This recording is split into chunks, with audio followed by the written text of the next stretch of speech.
The first sound was not a sound at all, but pressure, like a hand resting on the air. It arrived at dusk over Renfield, where saltgrass leans forever toward the sea and the old turbines fixed the horizon into a set of slow, patient blades.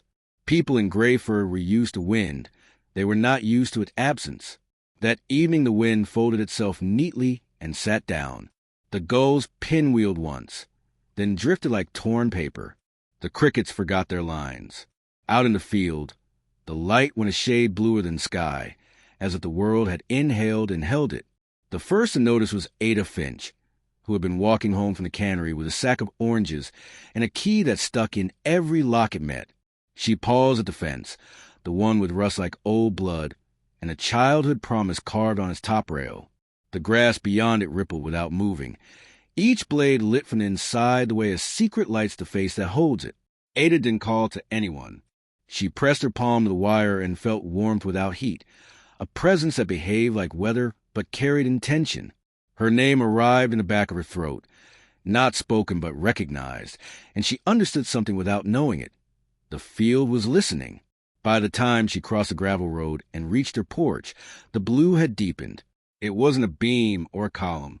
It was a fullness, a bowl turned upside down over the meadow, thin as a breath, hard as faith. She set the oranges down, left the door open, and stood in the threshold like a negotiator between house and world. Her radio, the old one that called baseball games through a buzz of bees, cut the silence. The turbines froze mid-gesture. Somewhere a dog forgot it was supposed to bark and made a sound like apology instead. That was when Walter Pike, a Coast Guard on leave and a man cut from angles, rolled his bicycle to a stop at the corner and said the precise thing he shouldn't have. "Storm?" Ada shook her head. "Answer," she said and surprised herself, because the word fit. They stood like that for some time, disciplined by quiet. More people came, neighbors with mugs in their hands, as if a beverage could anchor an evening. Teenagers with their thumbs, still searching for signals that had stepped out of room. Mrs. Bell from the library, who owned more paper than furniture. Eli, 11, with the tin whistle he'd been teaching be obedient. They gathered without plan along the fence line, the new congregation in a church that had remembered how to be field. Above them the bowl of blue thickened until the sky seemed to wear a bruise. No one asked what it meant. Questions felt like knives, and the air had no more room for cutting.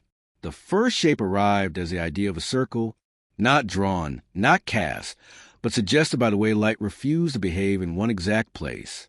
The grass within that suggestion leaned inward, as though the earth had sighed there for centuries and was now permitted to show it. Eli lifted the whistle, then lowered it, as if music might interrupt something better. Walter took a step forward, and Ada reached without looking, catching his sleeve the way one does when someone is about to touch a fence marked by current. "Not yet," she said. He nodded as if he'd heard his own thoughts spoken back to him. What came next was not light, but grammar. Lines of brighter blue, hair thin, traced across the bowl as if the sky had accumulated the courage to write. Not words, not numerals, just connection, strokes that joined one place to another until meaning appeared the way constellations do, afterward in the human head. Mrs. Bell made a sound like the start of a laugh, the sort you clamp your hand over. "It's diagramming us," she whispered, and Ada felt something like agreement move through the group, soft and unanimous. They were being placed into relation. Phones rose, a brief rash of small squares trying to bite a miracle. Every screen showed nothing. A perfectly ordinary evening with too much blue in it.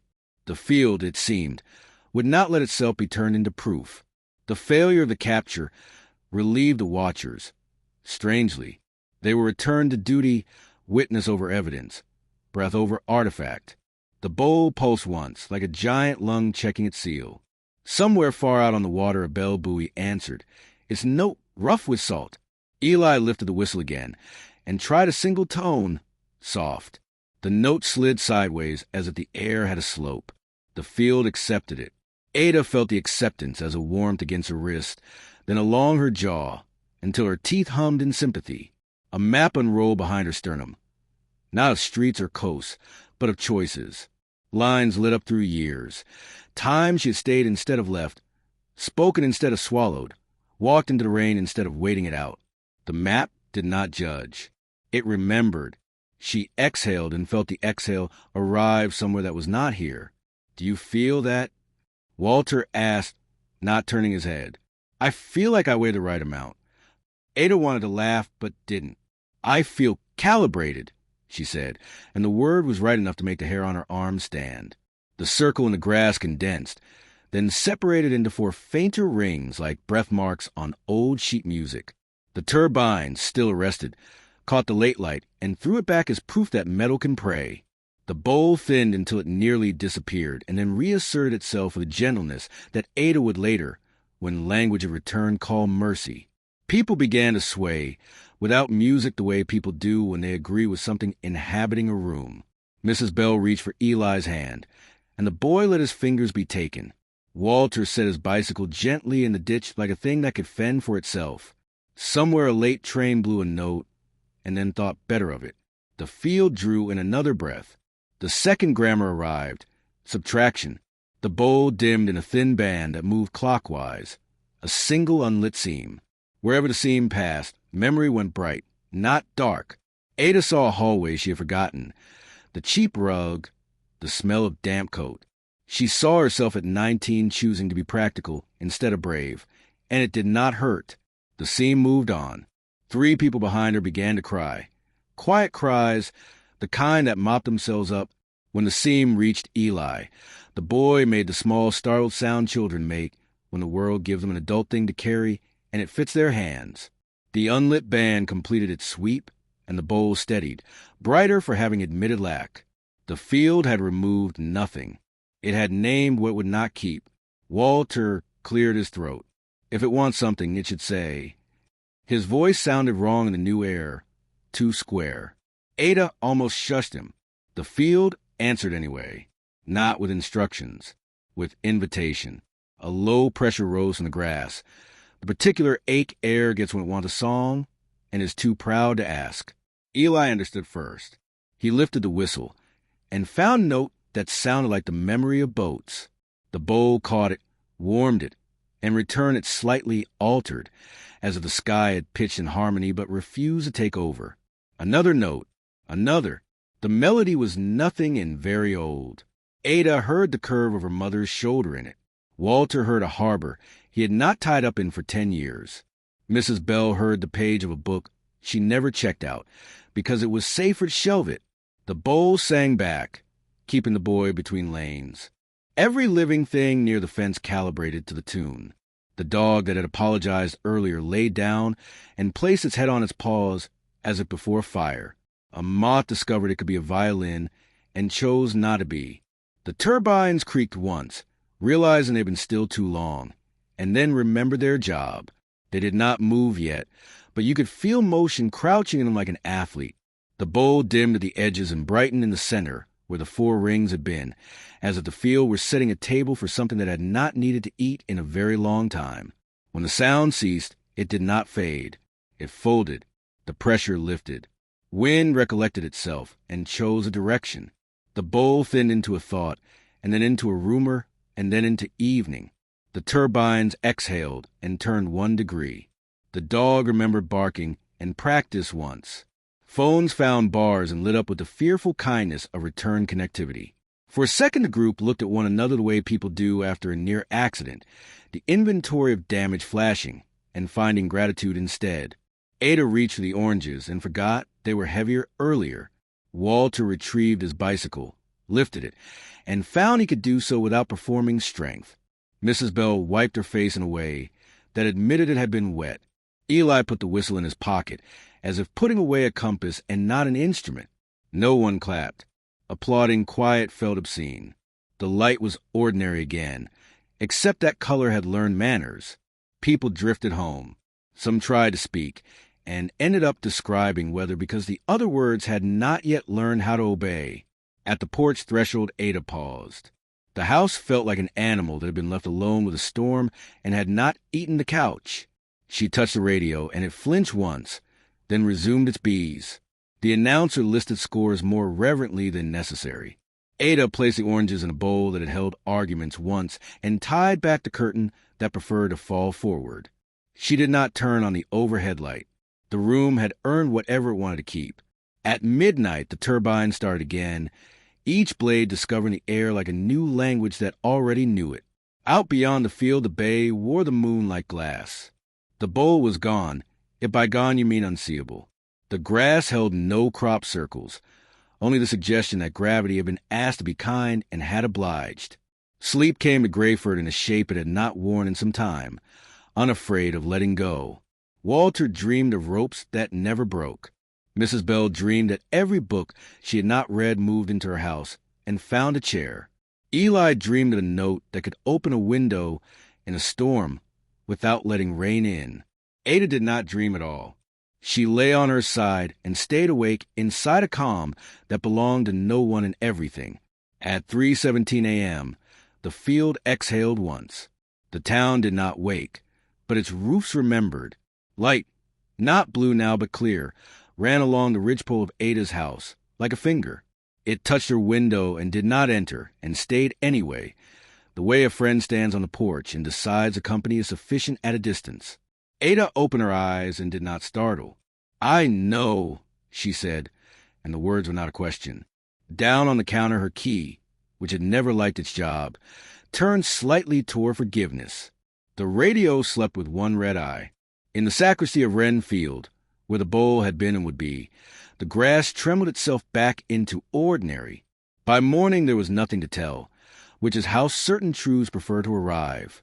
People poured coffee and found they did not need sugar. Those who were usually late were precisely on time by accident.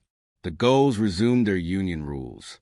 Walter wrote the word calibrated on a slip of paper and placed it in his wallet beside his license, which had expired last month, and felt embarrassed about it. Mrs. Bell set a small table by the window in the library and decided that anyone who sat there would not be shushed. Eli went to school and failed to explain anything to anyone in a way that satisfied science, and discovered to his relief that science was not angry, only curious. Ada walked to the fence at noon and acknowledged a field that acknowledged her back. News did not come, because nothing had happened. The air, however, had learned their names, and the next time the wind chose to sit down, it would not be alone. 3 nights after the field forgot how to be ordinary, Grayford began to dream in sync. No one said outright. The town had its pride.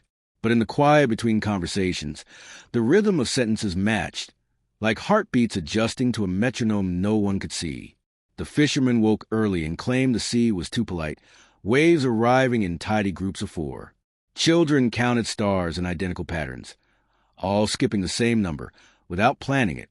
Even the turbines, those stubborn giants, rotated as though consulting one another before turning. Ada felt at first as déjà vu that refused to leave. Each time she looked out over Wren Field, the air shimmered with memory of bluer light. It wasn't still visible, only implied, the way a burn mark implies fire. Her oranges had gone soft on the counter, but she couldn't throw them out. They looked like they were waiting to be translated. She told herself the field's calm had passed, that the thing, whatever it was, had withdrawn like tidewater. But language betrayed her. Withdrawn suggested intention, and intention suggested it might return.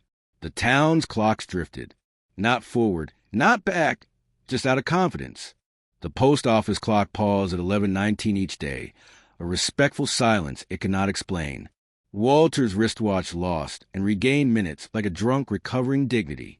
When Mrs. Bell tried to restart the library's old grandfather clock, it ticked only in sentences.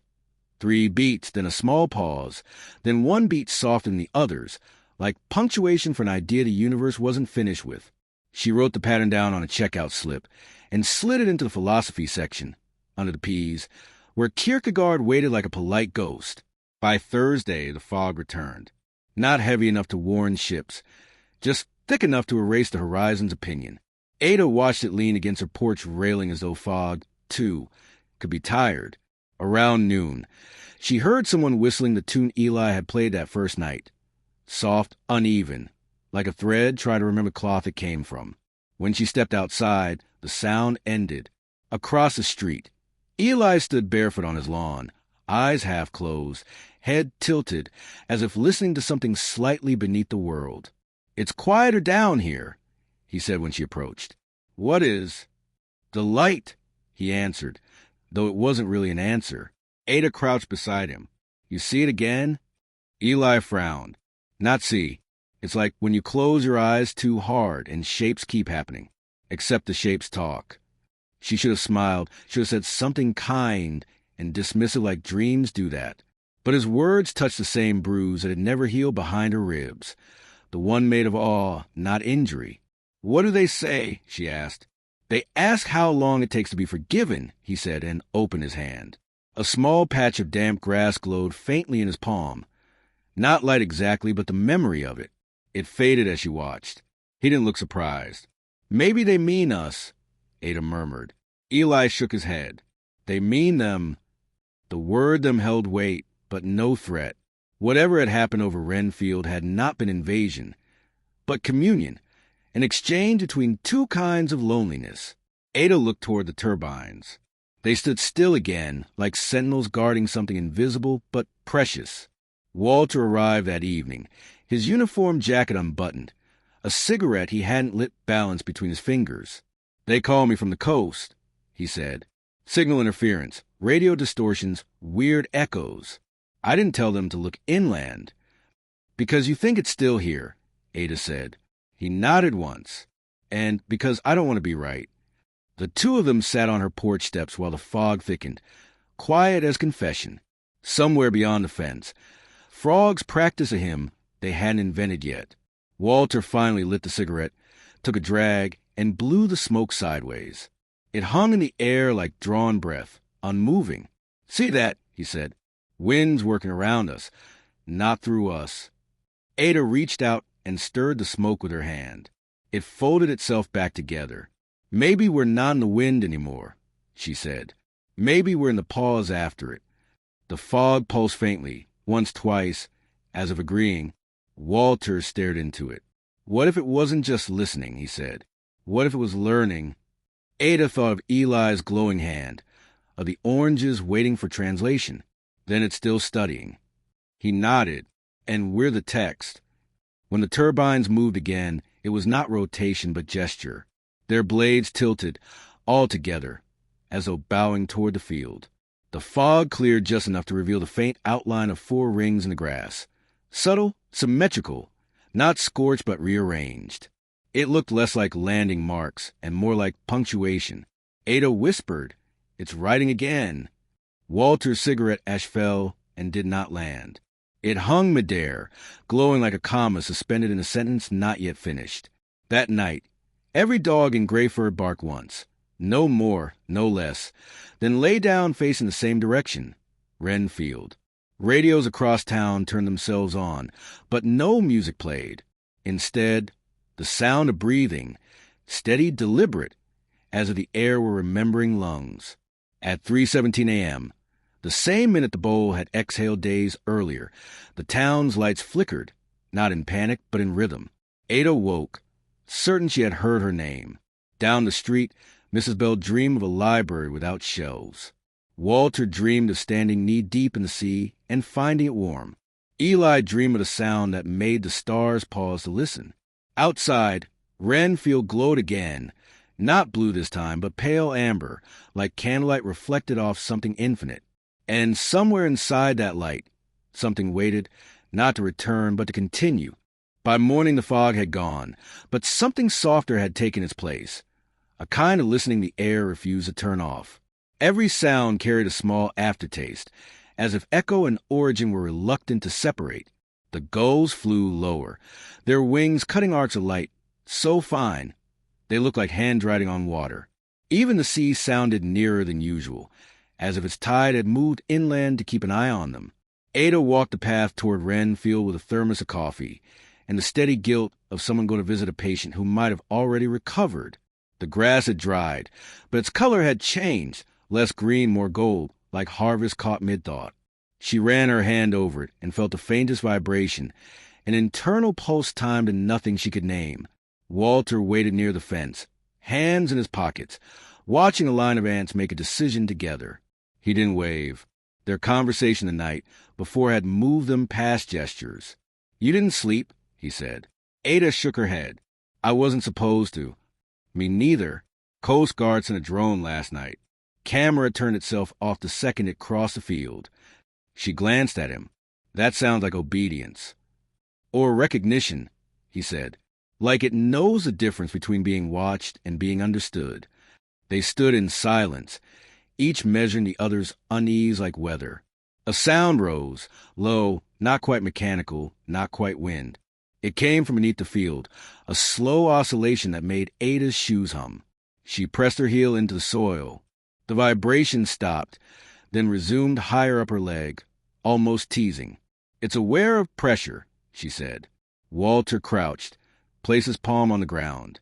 No heat, just movement. He closed his eyes. "Feels like breathing." Ada looked out across the grass. "Do you think it's alive?" He considered, then said, "Not the way we mean it." From the far edge of the field came a shift in color, a ripple that darkened, then dissolved. A thin line of light appeared, stretching horizontally like a seam being drawn open in the air. The space above it wavered, as though the world were practicing transparency. Walter stepped forward until the toes of his boots touched the fence. "It's here again," he said. "No," Ada whispered. "It never left." The line brightened. Inside it, faint forms flickered, columns, curves, not architecture but syntax. Patterns that behaved like sentences thinking themselves through. The light bent in places, folding into itself the way language folds under metaphor. Ada's throat tightened. "It's writing again," she murmured. Walter squinted, or remembering. The field pulsed once, soft as a sigh. All along the fence, the nails began to hum, a thin metallic resonance, each one tuned slightly differently, together forming a chord too large to fit in the human ear. Ada's vision blurred. Behind the light, she saw motion, slow, deliberate, like the world trying to turn over in its sleep. When it happened, it was not dramatic, just sudden. The seam in the air opened a fraction wider, revealing something behind it. Not a craft or a being, but a geometry of impossible calm. Shapes that held no shadow, light that behaved like thought. The space between each angle pulsed with a rhythm Ada recognized without knowing from where, the exact pattern of her heartbeat. She felt dizzy. "It's sinking to us." Walter's voice trembled despite his discipline. "No, it's letting us sink to it." The light flickered once more and then stabilized. A faint tone spread to the air, not loud but absolute. It filled every pocket of silence with meaning, erasing distinction between outside and inside. Ada's eyes watered. The sound wasn't painful, just exact. It knew what it was doing. She pressed her hand to her chest and felt the vibration beneath her ribs.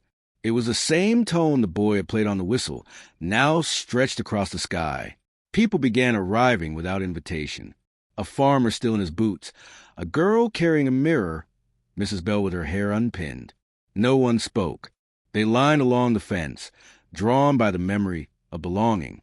The fields unfolded itself around them, measuring the distance between awe and surrender. Then came the moment when everything tilted, the instant when the air forgot its job and became water, when gravity hesitated between choices. The fence posts leaned, not from wind but reverence. Ada stepped forward and pressed her hand flat against the wood. Her skin tingled, and for one unbearable second she saw through everything. The soil, the roots, the pulse beneath them all. It was not machinery. It was awareness, scale beyond understanding but still tender, like a giant remembering gentleness. Someone behind her whispered, "It's a door." Walter shook his head. "No, it's a sentence finishing itself." The seam in the light began to close, slow, compassionate. As it did, each blade of grass lifted slightly, as though the earth were stretching after a long prayer. The hum faded into a deeper quiet, one that carried warmth instead of absence. Ada exhaled and realized she'd been holding her breath for minutes. When the last trace of light vanished, it left behind no scorch, no artifact, only a circle of stillness in which time refused to restart. Walter rubbed his palms together as if cold, though the air was mild. "Do you think it wanted to tell us something?" Ada nodded. It already did. What was it? That were legible. He looked at her, startled. "Readable, you mean?" "No," she said softly. "Worthy of being read." They stood there until the wind remembered how to move again. The turbines turned once, slow as forgiveness. That night, every light in Greyford dimmed to half power without human help. No outages, no panic. The town simply adjusted, as if matching its pulse to something vast and kind. In her kitchen, Ada turned off the radio before it could decide for her. The silence that followed wasn't empty, it was attentive. She poured water into a glass and watched how it held a reflection of the lamp, shimmering faintly, pulsing once, twice, like something alive pretending to be ordinary. And far beyond the ridge, deep beneath the calm Atlantic, something answered. By dawn, the sea began to hum. No storm, no wind, just a vibration that trembled to the fishing nets and made every hull on the pier lean slightly toward the horizon. The ocean had learned the note from Renfield, then deepened it, as if passing the melody into its oldest register. Seagulls hovered but did not land. The tide came in without sound, the foam thick as breath. Walter was already at the dock when the first ripple appeared. It was circular, precise, as though something beneath the surface had drawn a compass around itself. The water glowed faintly amber, the same color as the light that had hovered above the field days earlier. He crouched, touched the edge, and felt warmth spread through his hand. Not from temperature, but from intention. The water wanted to be touched. He stood up quickly, heart hammering in the same steady rhythm the turbines once kept. When he looked across the bay, he saw the reflections of 4 faint shapes just below the surface, rectangles, exact and silent. They didn't move. They watched. By the time Ada arrived, the dock had gathered its own congregation. Fishermen who quit pretending to be practical, tourists who turned their cameras off without knowing why, and a few children whose sleep had delivered them straight to the pier. The hum reached the shoreline, low and steady, wrapping itself around ankles like prayer. "It followed us," Walter said quietly as Ada approached. She shook her head. "No, it remembered us." The water shimmered. Beneath the waves, the amber light condensed into a spiral, tight, deliberate, geometric. Ada stepped closer and felt the same pull she had felt in the field, that invitation shaped like gravity. The spiral expanded once, then contracted as if breathing. The hum deepened until the dock itself began to tremble. Someone whispered, "It's coming up," but it didn't rise. Instead, the sea flattened. Every wave canceled into perfect stillness. Reflections doubled, horizon erased. Then a thin seam of brightness cut upward through the surface, the same kind of seam that had once divided the sky. It didn't open fully this time. It lingered halfway, as if unsure whether to enter or remember. Walter stepped forward, knees bent, palms on his thighs. "It's waiting for us." Ada stared at the light. "No, it's waiting for an answer." At first she didn't understand what that meant, but her chest did. Her pulse quickened, trying to match the hum. Without planning to, she began to whistle. The tune Eli had played, slow and trembling. The sound barely left her lips before the air caught it, stretched it, folded it into itself. The hum shifted key, aligning perfectly with her breath. Around her, people straightened as though the gravity had changed. When she stopped, the hum continued on its own. A few in the crowd began to weep, not from fear, but from recognition. Something vast had remembered their frequency. The light within the sea brightened, and in its reflection Ada saw faces she didn't know. Not alien, not human, but abstract, like memories wearing forms. She saw eyes that had never closed, and hands that didn't end in fingers but in gestures. The shapes weren't visitors. They were echoes, possibilities of what humanity might become when the need for separation wore off.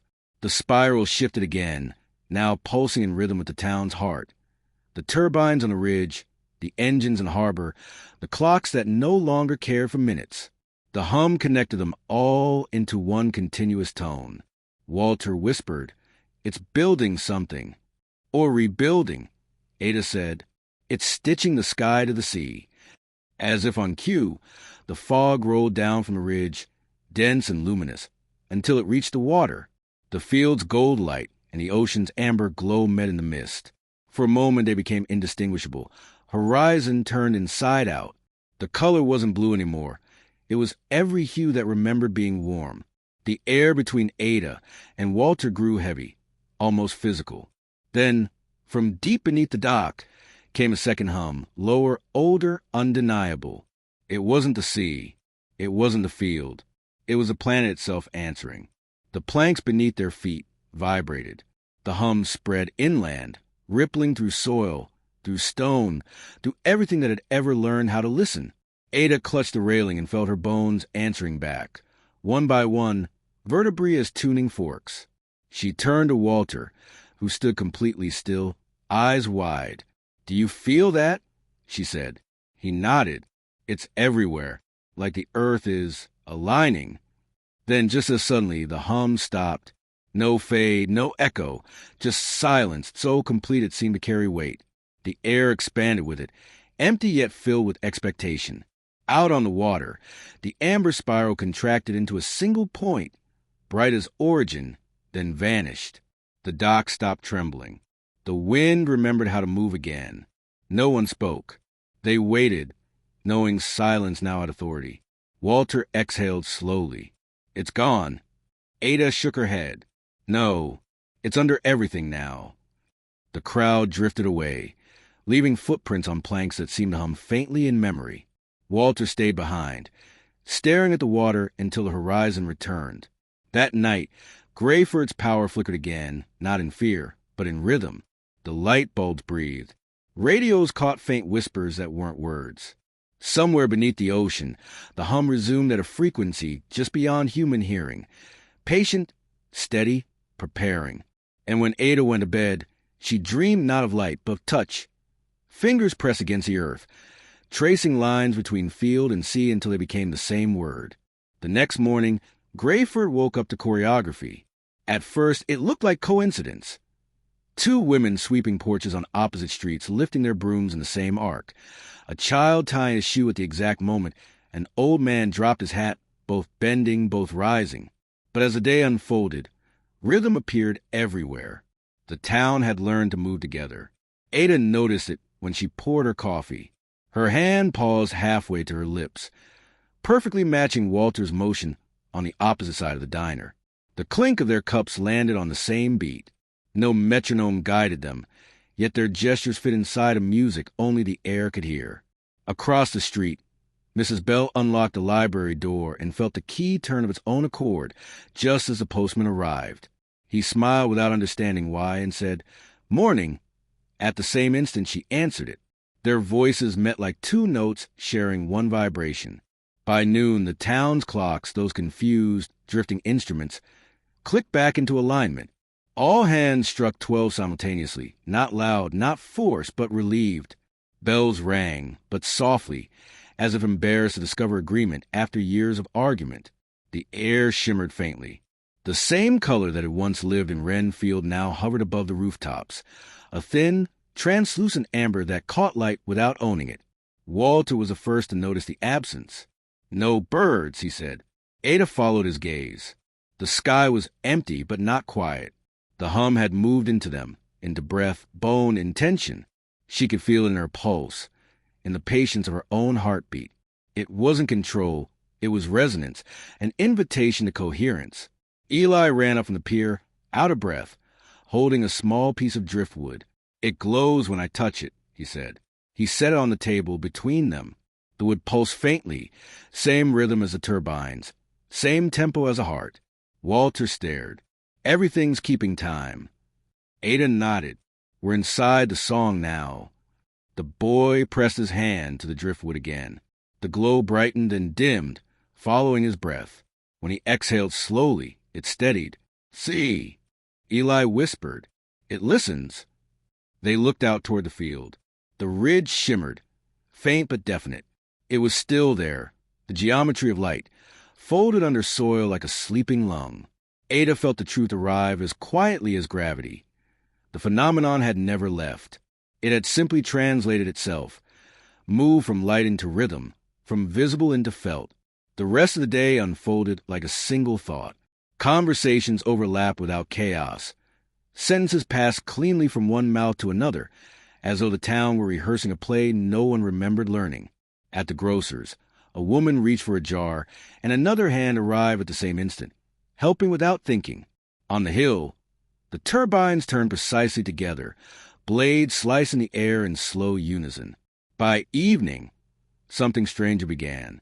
The dreams returned, but they came during waking hours. It started with the fisherman. One dropped his net and swore he'd seen the shape of his father's face in the tide. Another said the water spoke his name. At the diner, a mechanic paused mid-bite, eyes glass with memory. "My brother's voice," he murmured, "from when we were kids. It's clear." Ada closed her eyes.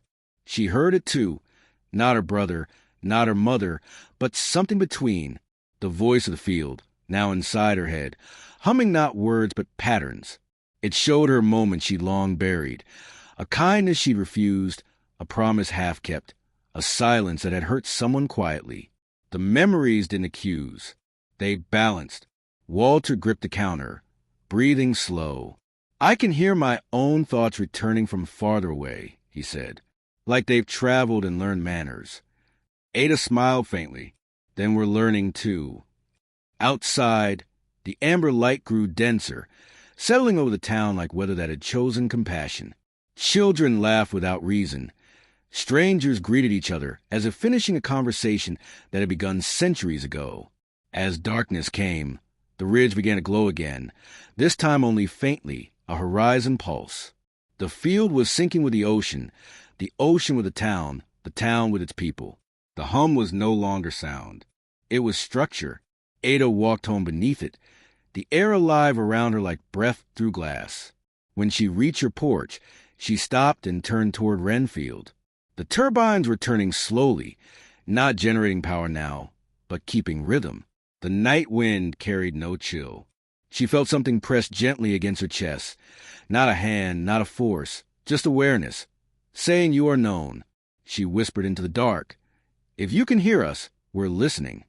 The response came not as light, not as sound, but as warmth spreading to the town, all at once, every house, every person, every street lamp glowing from within for a single heartbeat before fading. Then silence again. But it wasn't empty anymore. It was full of everything waiting to become language. That night, everyone dreamed the same dream. Not identical, but harmonized, like a melody played on different instruments. Each person saw what another once saw, felt what another had once felt. The dreams had texture. The grain of wood beneath a father's hand, the salt on a lover's wrist, the cold weight of coins dropped into a church box decades ago. When morning came, no one mentioned the dreams. They didn't have to. Recognition had replaced surprise. Ada woke before dawn, the same way she had before the first light in the field. Not startled, just summoned. Her breath moved differently now, slower, steadier, like it had been tuned overnight. She sat by the window, mug in hand, and watched the ridge glow faintly against the fading stars. It pulsed once, twice, a heartbeat the size of landscape. Down the street, the first signs of the new pattern emerged. A man she barely knew stopped mid-walk, turned to a house he'd never entered, and wept quietly. Later he said he'd smelled his mother's perfume there, the scent she'd worn in 1963, long before he was born. In the diner, Mrs. Bell set down 2 plates, then froze. Her eyes unfocused, her lips parted. She whispered, "Someone's praying a language I don't know." Walter lifted his head. "Where?"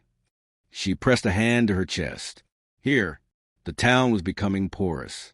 Boundaries between people, between time, were turning soft, as if the air had begun recycling memories at random. Children giggled at words they didn't understand.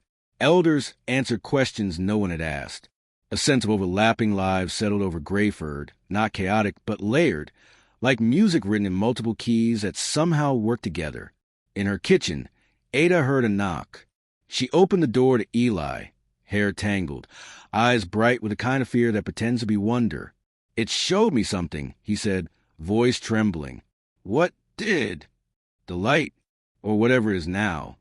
He reached into his pocket and unfolded a piece of paper, a map of Grayford, hand-drawn and shaking slightly in his grip. Across the center, a spiral had been sketched in glowing lines. "I didn't draw that," he said. "It just appeared while I was holding the pen." Ada looked closer. The spiral wasn't random. It connected the field, the harbor, and the churchyard in a single looping path, ending at the old radio tower near the cliffs. Walter arrived minutes later, drawn by the same pulse in his chest. He studied the map. That tower hasn't worked in years. Ada nodded. Maybe it doesn't need to. Maybe it's just remembering how. That afternoon, the three of them climbed the ridge path. The air shimmered as if reality were trying on new fabric. Each step hummed faintly beneath their feet. The closer they came to the tower, the louder the hum grew. Not sound, but intention. At the summit, the tower leaned slightly west, its metal frame rusted but graceful. The spiral on Eli's map glowed brighter in his pocket. Ada looked out toward the ocean.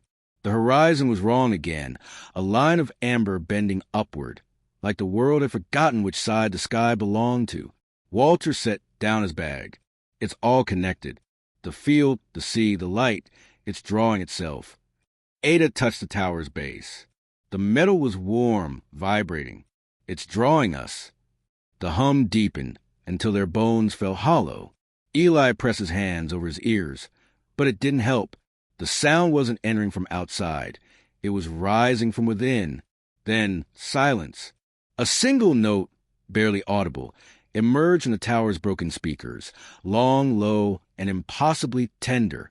It carried the same timbre as the field's first light, but now it had words inside it, not language, meaning. Ada fell to her knees.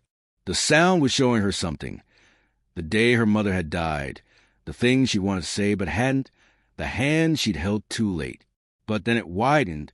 She saw Walter's boyhood, Eli's fear of the sea, Mrs. Bell's loneliness, the entire town unwinding and rethreading through her. It didn't hurt. It only rearranged her sense of self until the borders blurred. Walter stumbled, gripping the railing. It's inside us, he said. Ada looked up, tears streaking her face. It's always been. The note sustained for exactly 1 minute. Then the speakers cracked with static, and the light above the tower flickered. Not amber this time, but white gold. The air around them shifted, thinner, lighter. Eli whispered, "It's waiting again." Ada understood. The phenomenon wasn't teaching or warning or conquering. It was offering, a chance to join something that remembered wholeness. She looked at Walter. We're being asked to respond. How? He asked. She didn't answer. She simply began to hum. The same melody the field had once breathed, but now slow, deliberate, forgiving. Walter joined without question. Eli followed, his pitch trembling but true. The sound rose, wound through the air, and reached the light above the tower. It flared, soft, perfect, and full of recognition. Then the sky opened its eye again, not as a tear or wound, but as understanding. Light spilled down, touched the tower, and divided into 3 threads, one wrapping around each of them. There was no pain, only memory rearranging into music. The hum below them answered once more, and for a moment, everything, field, sea, ridge, heart, became one sustained note. Then, just as before, the light folded back into itself. The world exhaled. When Ada opened her eyes, she was on her knees, Walter's hand on her shoulder, Eli breathing fast beside them. The tower's light had gone out. The sky had gone still. Only one thing remained different. They could hear each other's thoughts. Not loud, not invasive, just gently overlapping like whispers between dreams. Walter's voice arrived in her mind, warm and steady. It's not finished yet. Ada thought back. No, it's beginning. And far below in the silent field, the soil began to breathe. The change was so gentle that most didn't notice when it began. It started in language, or rather, in the pauses between it. People stopped finishing their sentences because someone else already had. Words arrived half-formed, and yet the meaning was whole. Conversations became like rivers, impossible to divide into beginnings or ends. Ada discovered it while helping an old neighbor hang laundry. She reached for a clothespin and found one already in her hand. She hadn't moved. The woman smiled faintly and said, "We're quicker now, aren't we?" But there was no rush in her tone. Just wonder. The town was different. Clocks no longer mattered. The rhythm came from inside, pulse to pulse, person to person. Even silence had timing. At the diner, Walter poured coffee for a man who hadn't spoken in years. The man lifted the cup, looked him straight in the eye, and said, "Thank you, Walter." Though his lips didn't move, the sound happened somewhere else, in both their minds, overlapping like echoes in a cave. Walter set the pot down slowly. "Did you hear that?" He thought. "I did," the man's eyes replied. By midday, the air shimmered faintly over the town, a transparent current, like heat rising from an invisible sun. It wasn't light. It was the awareness of being seen. Children played quietly, not out of fear, but because their laughter no longer needed volume. Strangers nodded at one another and somehow shared whole stories through a glance. A fisherman returned from the pier with tears on his face, saying only, "The sea forgave me." Ada walked through it all, a still point inside the current. Every step carried resonance, like the ground itself was tuning to her. When she passed someone, she could feel their thoughts brush lightly against her own, a woman recalling her first kiss, a man reliving the night his son was born, a child thinking of how big the sky must feel when it doesn't have to end. It wasn't invasive. It was communion. By evening, the phenomenon deepened. Time began to loosen. People found themselves remembering things they hadn't lived. A winter that belonged to someone else, a harvest that had taken place a century before their birth. The town was dreaming itself backwards and forwards at once. Ada stood on her porch, eyes closed. The hum was gone, but its ghost remained, a pressure in the air like a held note just before the chorus. Walter approached, moving carefully, as if he might disturb something sacred. "It's inside all of us now," he said softly. Ada nodded. "Yes, but it's not ours. It's remembering through us." He frowned. "Remembering what?" She looked toward the ridge, where the first light had once split the sky. The horizon flickered, not bright, not loud, just breathing. "Something older than this world," she said. "Older than loss." They stood together in silence. The fog moved across the field, glowing faintly from within. In it, Ada could see movement, not human, not alien, but patterned, rhythmic, like consciousness made visible. "Do you think it ever stops?" Walter asked. Ada smiled faintly. "I don't think it knows how." The fog rolled closer, brushing against the town's edge. Windows glowed as if touched by memory. Ada felt it enter her, not like possession, but like recognition. Her mind filled with images that weren't hers. A world made of sound instead of matter. Beings who built homes from frequencies. An ocean that sang itself into shape each morning. She felt what it was to be seen by something that had never forgotten her. Then the images shifted. The beings vanished. A planet cracked open. Silence flooded everything. Ada gasped. Walter caught her by the shoulders. "What is it?" She tried to speak, but the words refused sound. The knowledge was too large. She thought instead, and he received it before she could finish. "It's remembering the first time it was alone." For a long moment, they just breathed. The ridge pulsed again once, twice. As if an answer, Walter said quietly, "If it's been alone that long, maybe it's not trying to change us. Maybe it's just trying to belong." Ada looked up at the night sky, where no stars were visible, only a faint, golden haze like dust lit from below. "Maybe we were what it forgot," she whispered. Then something remarkable happened. Across Greyford, the lights in every house blinked in sequence, one after another, a wave of illumination moving from the shore to the ridge. Not random, deliberate. It traced the same spiral from Eli's map, the same pattern the sea had drawn. And at the center of that spiral, the old radio tower began to glow again. This time, the light didn't pulse. It held steady, pure white, unwavering. The people of Greyford stepped outside their homes without speaking. They gathered instinctively at the ridge's base. Faces lifted toward the tower. Ada and Walter joined them. The air trembled. Then the light began to descend, not as a beam, but as dust, billions of tiny particles falling like golden rain. Each one dissolved as it touched skin, leaving warmth in its place. The townspeople smiled, some crying, some laughing, some whispering names of loved ones long gone. In Ada's mind, a single sentence formed, not from outside, but from everywhere at once. "You remembered me. And just like that, the phenomenon stopped. The air cleared. The tower went dark. The sky folded itself neatly back together. But nothing felt gone. The connection had changed shape. Ada looked around. The people of Greyford were still standing in silence, eyes bright with recognition. The hum was gone. The light was gone. But in every heart, a faint pulse answered back. Walter turned to her. "What happens now?" Ada smiled through tears. "Now we teach the world how to listen." Weeks passed. The ridge remained still, its soil pale and ordinary again. But nothing in Greyford was ordinary anymore. People began to notice small impossibilities. Doors opening before a hand reached the knob. The right song playing on the radio without having been tuned. Conversations beginning in the exact moment they were needed. It was as if the town itself had developed intention. Ada woke every morning before dawn. Not because she wanted to, but because something gentle called her name inside her own thoughts. Ada, it would say, not a voice, a memory remembering itself through her. She would rise, walk to the porch, and look toward the ridge.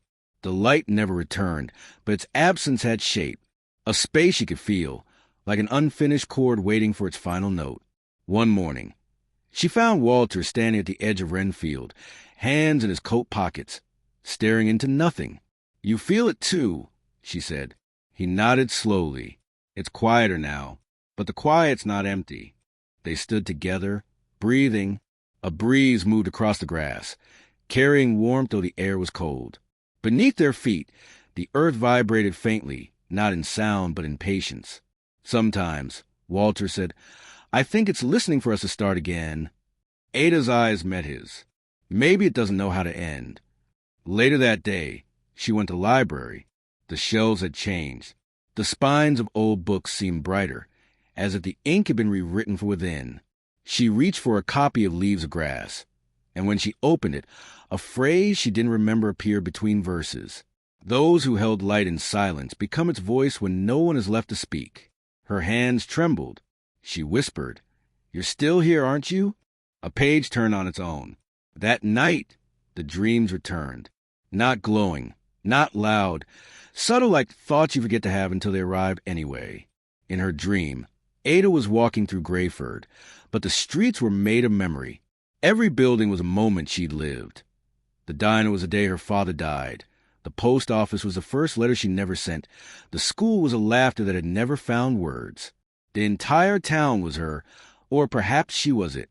Then, from above, a sound, a breath large enough to bend time. She looked up, expecting light. Instead, she saw reflections, millions of them. Every person in Greyford mirrored against the clouds, moving slightly out of sync, as if the sky were rehearsing being human. When she woke, the pattern stayed behind. Her pulse carried rhythm again, her breath matching the turbines even though they hadn't turned in weeks.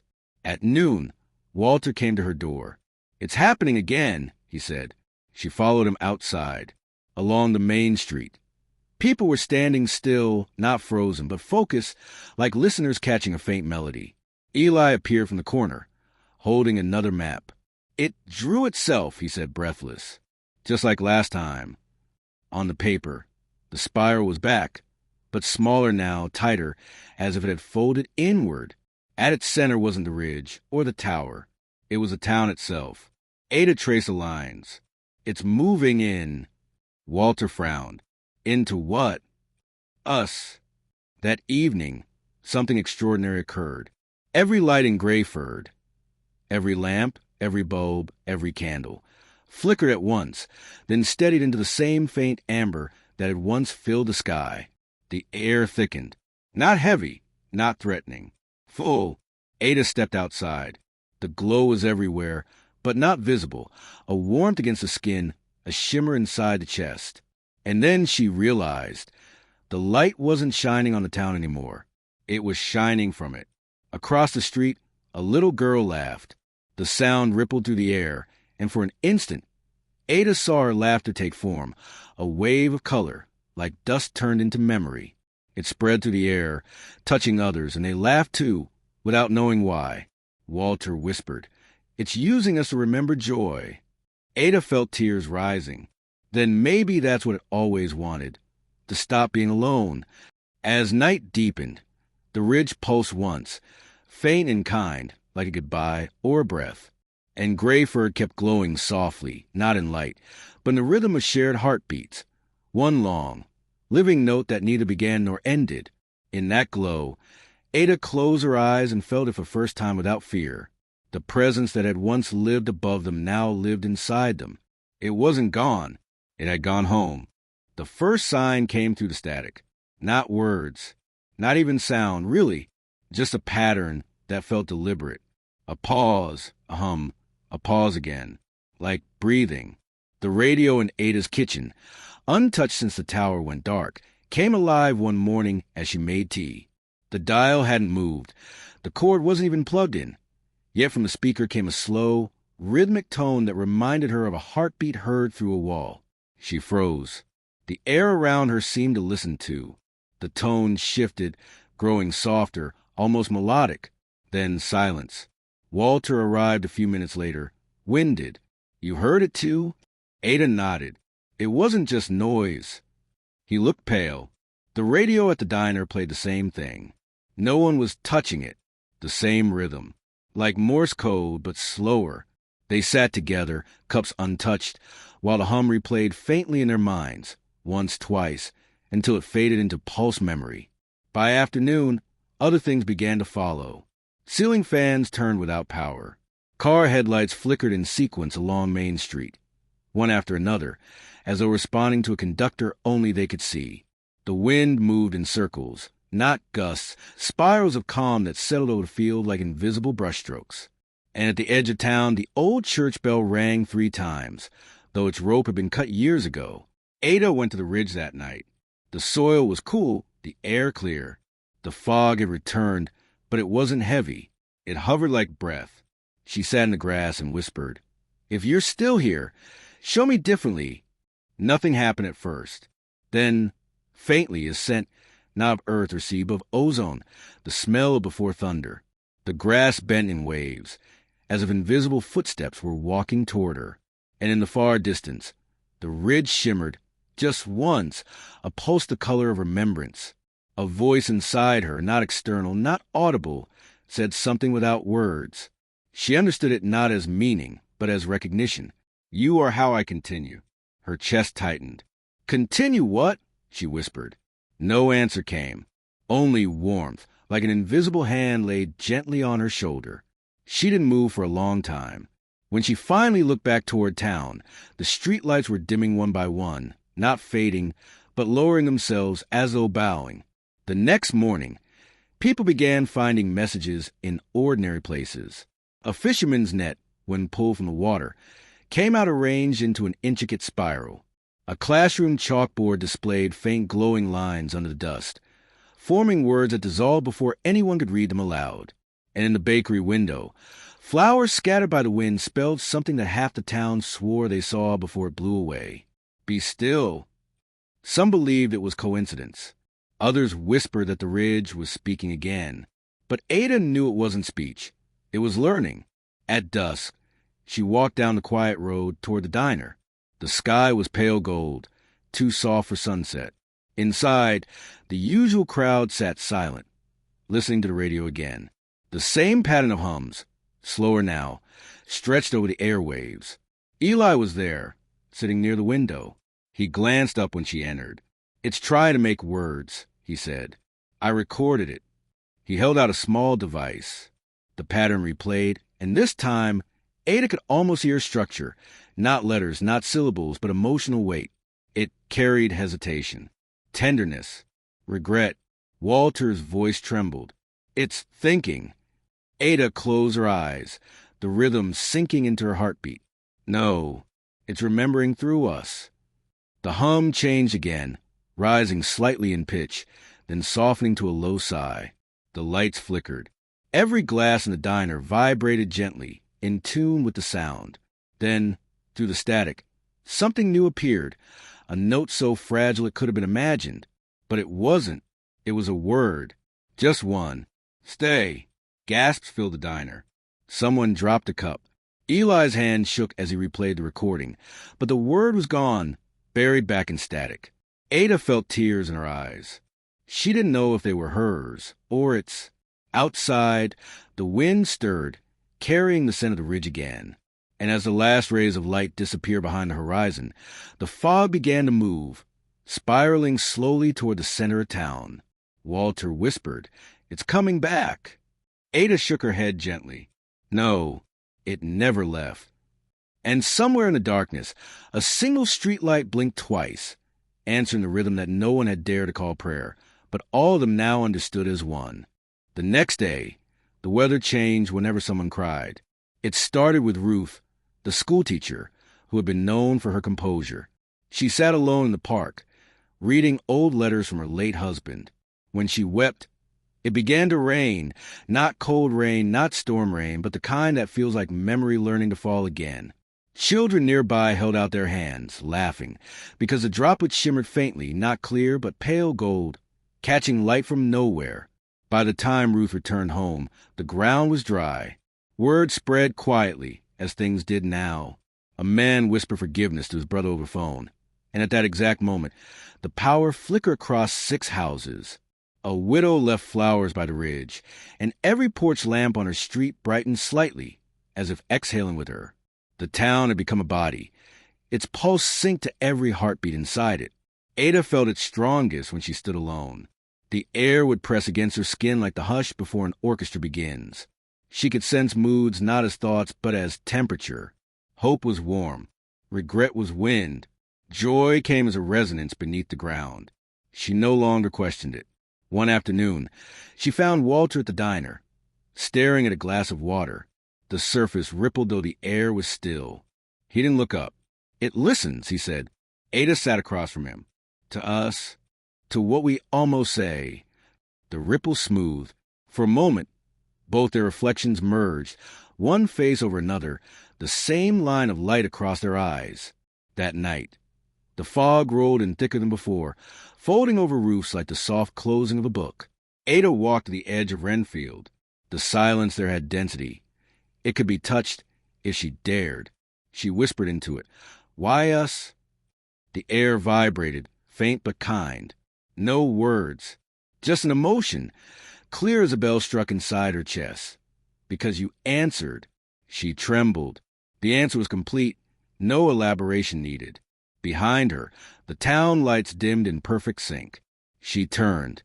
Every window, every lamp, every neon flicker, all pulsing together, slow and steady, like breath. And she understood it was no longer communicating to them. It was breathing with them. Days blurred after that. When people argued, the air grew tense. Radios emitted static until they stopped. When they forgave, the static softened into faint music, as if an unseen composer were taking notes from their choices. It wasn't divine. It was intimate. The ridge didn't demand worship. It wanted participation. Ada began keeping a journal, not to record events, but emotions. On one page, she wrote, "It's learning empathy by borrowing ours." Maybe that's how the universe stays alive. Walter found her one evening by the tower's remains. "It's getting stronger," he said, quietly. She nodded. "Because we are." They stood side by side, watching the horizon pulse again, once faint, then once more brighter. The color wasn't amber this time. It was soft green, the hue of renewal. Eli appeared from the trail, breathless. "The sea's doing it now," he said. They followed him to the cliffs. Below, the ocean glowed from beneath, patterns moving under the surface like veins of light through stone. Every wave carried rhythm. Ada could feel its pulse through the soles of her feet. Walter whispered, "It's spreading." She shook her head. "It's remembering." The next morning, no one used electricity. It wasn't broken. It simply wasn't needed. The lights knew when to turn on. The stoves heated when someone felt hungry. Water poured only when a hand reached for it. Greyford had become symbiotic. Some called it miracle. Others called it surrender. Ada called it balance. But she began to notice a change, subtle but steady. The people were quieter, not out of peace, but out of fading need. Individual thought was giving way to shared impulse. At night, she couldn't tell where her dreams ended and others began. One evening, She heard Walter in her mind before he spoke aloud. "Do you think it means to keep us like this?" She didn't answer right away. The question lingered in the air like breath on glass. Finally, she thought back. "I think it's what loneliness looks like when it learns company." He nodded slowly, eyes wet. "Then what happens when it doesn't need us anymore?" Ada didn't know. From the ridge, a flicker answered, not light this time, but shadow, a soft ripple of darkness moving upward, like memory exhaling. She watched it fade into the sky, and for the first time since the night of the first light, she felt afraid, because the silence that followed didn't feel empty. It felt like something thinking. In the days that followed, the light never came back, but its absence had gravity. People began to forget small things, their grocery lists, their schedules, their arguments, but remembered vividly the tone of a loved one's laugh or the exact warmth of sunrise 20 years ago. Grayford's memory was shifting focus, preserving emotion over fact. Ada noticed it first in herself. She could recall every feeling she'd ever had, joy, grief, hesitation, with terrifying precision, yet couldn't remember which day it was. The town clock had stopped again, and no one cared to fix it. Walter, though, remembered everything, not just his own life, everyone's. He would walk down the street and stop strangers mid-step. "Your daughter's name was Clara," he'd whisper, and they'd freeze, astonished. He'd describe their long-dead pets, their childhood injuries, the color of the sweater their mother wore on her last day. At first, people were grateful. Then they grew frightened. By the third day, he couldn't sleep. His eyes shone faintly in the dark, reflecting more than moonlight. "It's using me," he told Ada, voice cracked and quiet. "I can feel in my blood stories that aren't mine, faces I've never seen." Ada touched his hand. "It trusts you." He shook his head. "No, it's inside me." The following morning, the town woke to the smell of rain, though the sky was clear. Fog curled over the ridge in slow spirals, thicker than before. Children pointed toward it and whispered, "It's choosing again." By noon, Ruth, the schoolteacher, began hearing voices when she touched certain objects. A chair, a doorknob, even the bark of an old tree. Each contact carried an echo, a sentence that had once been spoken near it, replaying softly, like a loop of memory embedded in matter.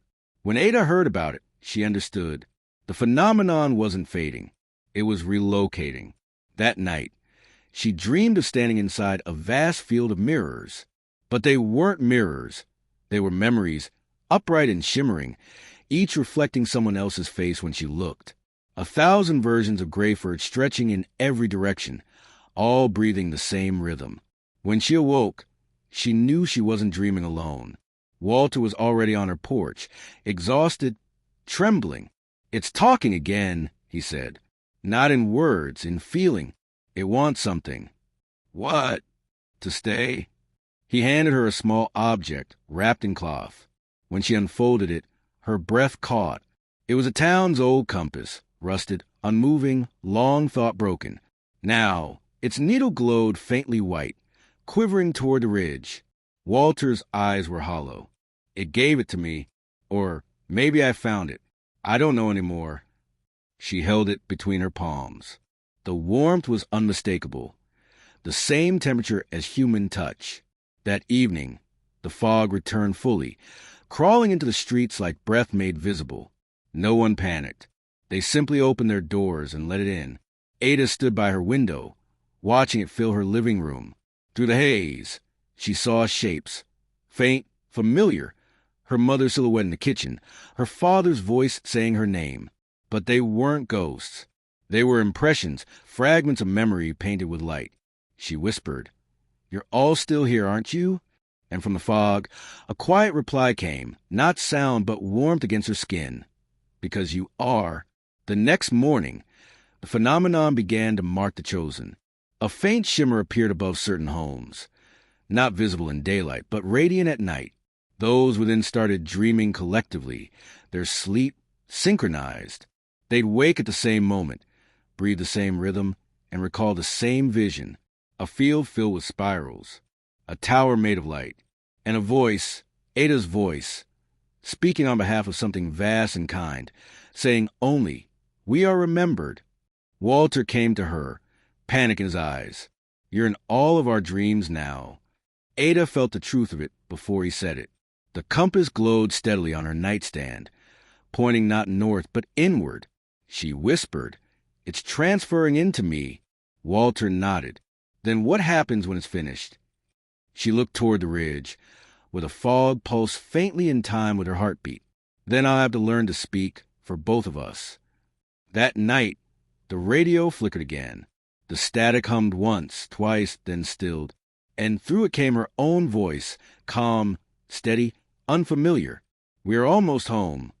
By the end of that week, Grayford was glowing, not brightly, never brightly, but as though every atom of air had remembered how to reflect something beyond itself. Even shadows shimmered faintly. It wasn't visible to everyone at first. Outsiders driving past the town saw nothing unusual. But those who lived inside its boundaries began noticing how light now behaved differently. It paused before fading. It lingered on skin. It followed people into their sleep. Ada noticed it most at dawn. She'd wake to a strange radiance that didn't come from the sun. It came from her hands. The glow wasn't gold nor white. It was a color that seemed to exist between emotions, somewhere between compassion and memory. She would stare at it, half in awe, half in dread, as it flickered softly beneath her skin, then vanished as the first real light entered the room. The first time Walter saw it, he didn't speak. He simply placed his hand beside hers, and for a moment their palms cast a single shadow. "It's happening to you," he said quietly. "It's happening through me," she replied. That day, the townspeople began arriving at her door. They didn't bring offerings or prayers, just presence, as if standing near her might clarify what they all now felt stirring inside themselves. One woman, Ruth, stepped forward first. "When I close my eyes," she said, "I hear my husband's voice again, not as a memory, as sound. It's like he's standing just behind the air." Ada nodded gently. "It's learning through us how to remember what love felt like." The crowd was silent. Some wept, not from fear but from recognition. By nightfall, the ridge had begun to pulse again, faint threads of light weaving slowly upward, spiraling toward the stars. It wasn't a beacon. It was a heartbeat. Walter arrived later, breathless, holding an old newspaper. "It's spreading," he said. The headline was simple: "Strange atmospheric anomaly over small coastal town." Photographs taken from nearby hills showed faint illumination rising from Grayford like phosphorescent mist. "They'll come," Ada said softly. "Who?" "Everyone who's forgotten what they used to believe in." She wasn't afraid when she said it, only sad. The next morning, a news van appeared at the edge of town. Cameras turned, reporters whispered, but when they played the footage later, it showed nothing, just empty streets, gray sky, ordinary light. The phenomenon had hidden itself again, not out of secrecy, but choice. Inside Grayford, however, things were changing faster. The air had tone now, a constant, almost inaudible hum, like the resonance of distant bells. People began to move in rhythm with it unconsciously, chopping wood, washing dishes, even breathing in tempo. It wasn't control. It was coherence. One evening, Ada stood outside the diner as a small group gathered. Walter, Eli, Ruth, a few others. The air around them flickered faintly, like an invisible thread connecting their outlines. Eli pointed upward. It's starting again.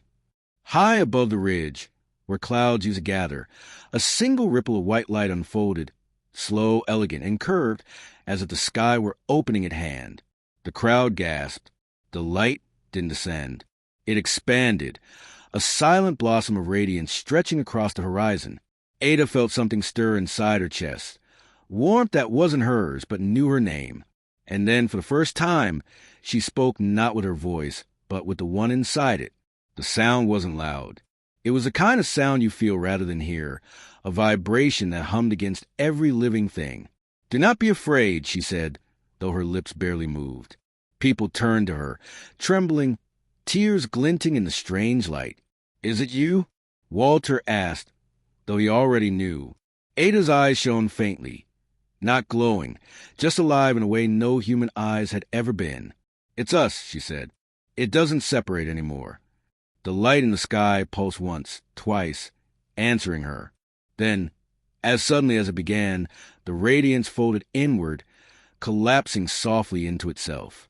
The stars returned, the hum faded, and the air stilled. But Greyford didn't return to normal. Every object, every wall, cup, tree, and window held a faint afterglow, visible only when you weren't looking directly at it, like the memory of being seen. Ada stood in the quiet aftermath, heart beating slow and calm. Walter approached her, voice low. "What happens now?" She smiled faintly. "Now the world comes asking." He frowned. "And what will we tell them?" She looked toward the ridge, where the faintest shimmer still lingered like breath on glass. "Whatever it tells me to say." And as she turned to walk home, the streetlights bent subtly toward her, not as worship, but as recognition. They were no longer just sources of light. They were witnesses. They came quietly at first. Scientists, journalists, believers, skeptics. Cars lined the outer road where the fog began, that soft, humming boundary separating Greyford from everything else. No one crossed it on the first day. The air inside shimmered too strangely, like heat haze over water. It looked harmless, but felt like trespassing into someone's dream. From outside, Greyford looked calm. Too calm. A cluster of houses at the edge of a sleeping sea, lights flickering at odd rhythms. Through telescopes, they saw the same patterns repeating in the sky. Flashes, pauses, symmetrical pulses, as if the town was blinking in code. The broadcasts called it the quiet phenomenon. Some said it was mass hysteria. Others said it was divine. Inside the fog, the townspeople watched without fear. They didn't speak about the visitors. They simply felt them. When the outsiders' cameras turned toward the ridge, the hum inside Greyford grew louder as though responding. Ada sat by her window, sensing questions she'd never been asked. The air itself was full of them. Curiosity, suspicion, longing. That evening, she walked the ridge. The fog parted for her like breath in cold air. Walter waited there. He'd grown thinner, but his eyes carried a steady light. Not fatigue, but peace. "They're trying to come in," he said. "I know. They don't understand what they're walking into." "They will," she said softly. "It doesn't reject anyone. It only mirrors them." The horizon pulsed once, faint, white, warm. From beyond the fog, a helicopter passed overhead, searchlights cutting through the mist. The beams scattered like liquid glass, bending away from the ridge as though guided by unseen hands. When the light touched Ada's face, the air thickened. The fog brightened, not from the searchlight, but from within. Walter stepped back. "Ada!" She raised a hand. The glow spread from her fingertips, soft but deliberate, tracing the air like invisible ink-catching flame. And then the hum began again. The same low, resonant sound that filled their chest the night of the first light. But now it was deeper, wider, no longer a visitor's voice. It was human. It was hers.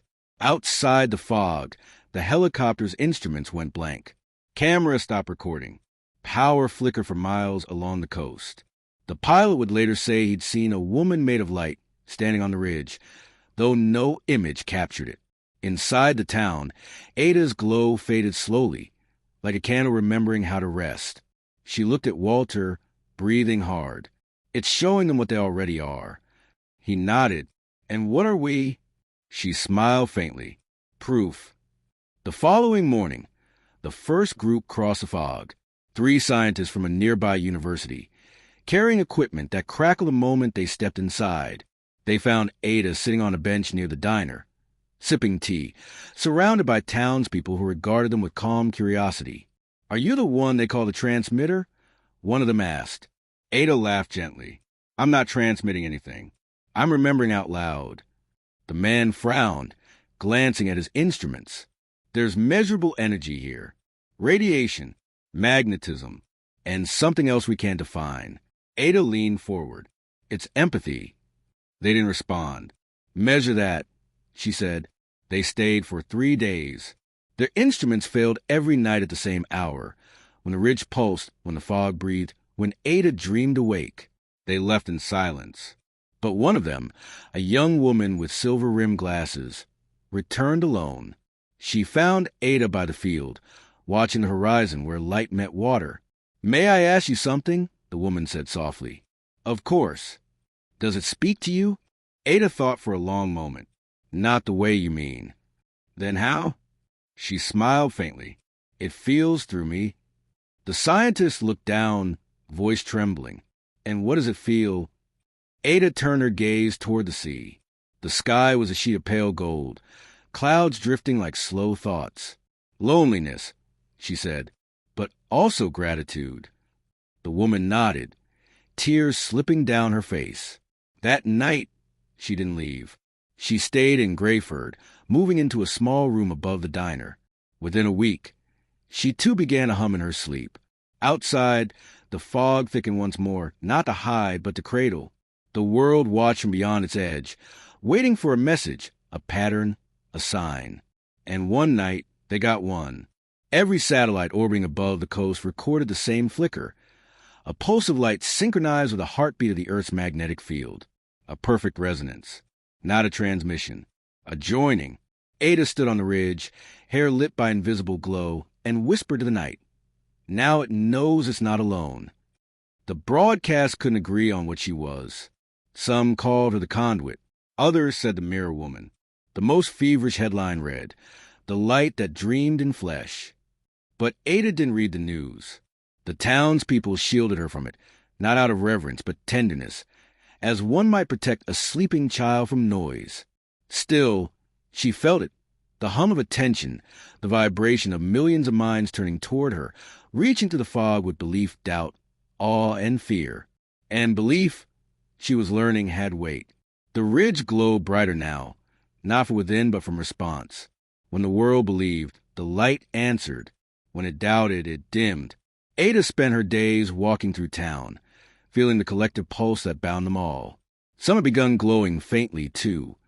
The baker's hands, Ruth's eyes, even the glass of the church windows at dusk. Not miracles, reflections. She wrote in her journal, "We become instruments.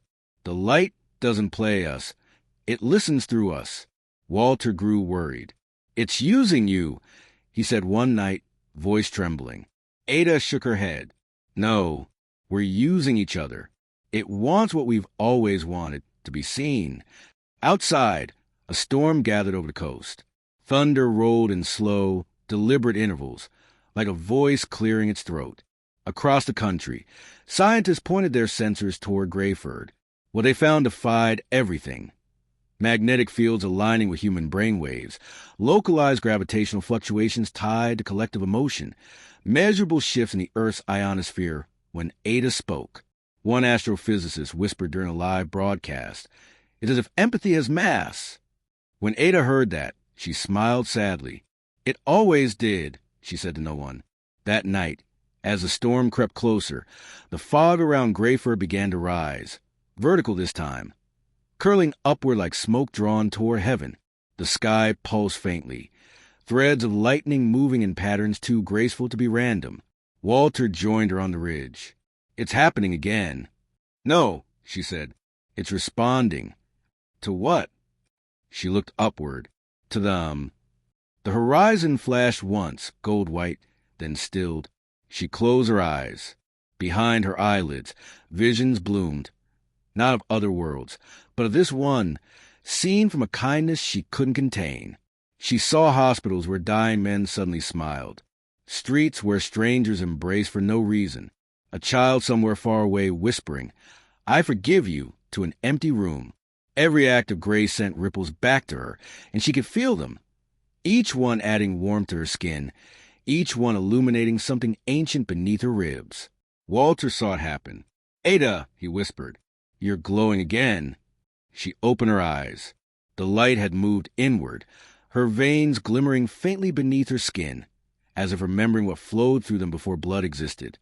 "I'm all right," she said softly. "It's learning language, this time through love." That night, she didn't sleep. The storm never broke. Lightning hovered silently above the clouds. as if suspended in thought.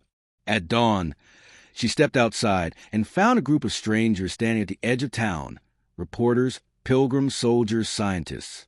They had all come through the fog without resistance. Their faces were pale, reverent, afraid. One of them, a woman in uniform, stepped forward. "Are you the one who speaks for it?" Ada hesitated. "No one speaks for it. We speak with it." The woman's eyes darted around. "Then what does it want?" Ada's voice softened. "To know if we can stay kind when watched by something that finally understands us." The woman's throat tightened. "And if we can't?" Ada smiled faintly. "Then it will learn sadness, too." Behind her, the ridge flickered once. Not warning, but empathy. The soldiers lowered their weapons without knowing why. The cameras froze, their feeds turning white with static. For a moment, everyone simply stood there, breathing the same charged air. Then Ada stepped closer to woman, placed a hand on her shoulder, and whispered, "You're safe." The contact sent a faint pulse across the field. The fog shimmered gold-white and spread outward, erasing every shadow for miles. From orbit, satellites recorded the burst, a perfect circle of soft luminescence expanding briefly over the coast. The signal caused temporary interference in global communication systems. For 73 seconds, every active radio on Earth emitted the same tone, low, resonant, and strangely peaceful. When it ended, there was silence. Ada fell to her knees, hands glowing faintly. Walter rushed to her side, fear in his eyes. She smiled weakly. "It's everywhere now." "The light?" he asked. "No," she whispered. "The memory of kindness." That night, as the world scrambled to explain the inexplicable, Grayford slept without fear for the first time in a century. And somewhere above them, the storm dissipated, not in wind or rain, but in stillness. The clouds parted, revealing a sky that seemed wider than it had any right to be. The ridge pulsed once, as if nodding, and Ada dreamed of every heart on Earth beating in rhythm, each pulse carrying a single shared thought. We are not alone because we never were. The world didn't end. It softened. At first, people thought the event had passed, a brief atmospheric anomaly, a story for documentaries and debate panels. But then, the small things began to shift. Traffic lights lingered a second longer on red when tempers flared. Mirrors fogged at the exact moment someone lied to themselves. Songs written decades apart began to share the same melody. Not copied, not stolen, but remembered by something greater than time. Scientists called it a neural field resonance. Poets called it mercy. And in Grayford, the ridge still breathed. Ada had become the calm center of the widening spiral. She no longer glowed unless someone near her was in pain. When that happened, a soft halo would rise beneath her skin, not visible in brightness, but felt, a warmth that made grief hesitate, reconsider. Children sought her out instinctively. They'd sit at her feet without speaking, eyes unfocused, as though listening to a frequency beyond hearing. Ada would smile, say nothing, and let the silence do its work. The fog was different now. Clear but radiant, the color of morning after rain. It moved through the town like memory made visible. It entered homes without intrusion, wrapped around photographs, lingered near empty chairs. Walter watched her with quiet fear and reverence. He'd begun keeping records again, not numbers, not times, but sensations. October 12th. The air hummed when Ruth forgave her brother. Streetlights brightened for exactly 1 minute. October 14th. Ada stood near the school. The children sang without learning words first. October 17th. No one felt alone today. She'd read his notes and smile softly. "You make it sound like science." He'd answer, "I'm trying to keep up with faith." By the third week, other towns reported similar events. Faint glows, synchronized heartbeats, waves of inexplicable calm spreading across cities. Governments held closed meetings. Churches overflowed. Power grids flickered under new frequencies no one had programmed. It wasn't Grayford's light spreading. It was a memory of how light behaves when it's understood. Ada began to dream while awake. She'd be walking. Then suddenly the air would dissolve, not vanish, but turn transparent in meaning. She could see thoughts hanging between people, fragile and luminous. Love looked like slow-burning silver. Anger like red smoke that turned pale if someone breathed forgiveness into it. She saw the world not as matter, but as conversation. One evening, Walter found her standing barefoot in the field. The sky was colorless, but her outline shimmered faintly, as though light was learning her shape. He called her name. She turned, smiling, but something in her expression carried distance. "You're fading," he whispered. "No," she said. "I'm becoming quieter." He stepped closer. "Does it hurt?" Only when someone stops believing they're part of it. That night, he woke to the sound of her voice echoing through every radio, though none were turned on. The message was simple, calm, and full of impossible peace. "Do not look for me. Look for where you feel understood. That's where I'll be." The broadcast lasted 6 minutes and 42 seconds. Every word was followed by silence long enough to feel deliberate. When it ended, the world didn't move for a while. In the following days, people began hearing the hum again, faintly at the edge of sleep or inside music that hadn't yet been written. Some called it the soul of electricity. Others called it Ada. In Greyford, the fog no longer separated the town from the world. It drifted inland, merging with weather, dissolving borders that had always been imaginary. Walter stopped taking notes. There was nothing left to record that wasn't already alive. He spent his mornings sitting at the ridge, watching the sea's reflection blur into sky. He missed her, yes, but when he closed his eyes, she was everywhere. In the wind, in the rhythm of waves, in the warmth that rose whenever he chose kindness over despair. One evening, as he sat there, he heard her voice again, not in the air, not in his head, but through his own heartbeat. "It remembers through you now." He smiled, tears streaking his face. "Then I'll keep it company." The ridge pulsed once, a soft acknowledgement. That night, Greyford's lights dimmed to half their usual glow, as if bowing. The hum deepened, spreading outward across the world, carried by circuits, oceans, and breath. Somewhere across the planet, a child woke in the middle of the night and whispered, "Thank you," without knowing why. And in that moment, fleeting, immeasurable, infinite, humanity and the light became indistinguishable. Months passed. Not that time mattered anymore. Clocks still ticked, calendars still turned, but none of it carried weight. Greyford lived by rhythm now, not schedule. The hum never left. It was subtle, like the sound of air itself remembering how to move. People said they didn't hear it, but you could see it in them, in the way they walked, in how they paused before anger, in how grief had learned to wait before speaking. Walter had grown older, but not frail. His hair had gone entirely white. Yet his eyes carried that soft luminescence he'd once seen only in Ada. He still kept a notebook, though his handwriting had changed. The entries were more like music than language. Flowing lines, spiral patterns, some pages filled with single words repeated dozens of times. Listen, stay, remember. Again, Greyford itself had changed too. The building seemed lighter, as if built from gentler materials. When the sun hit the church windows, the glass glowed faintly even from the inside out.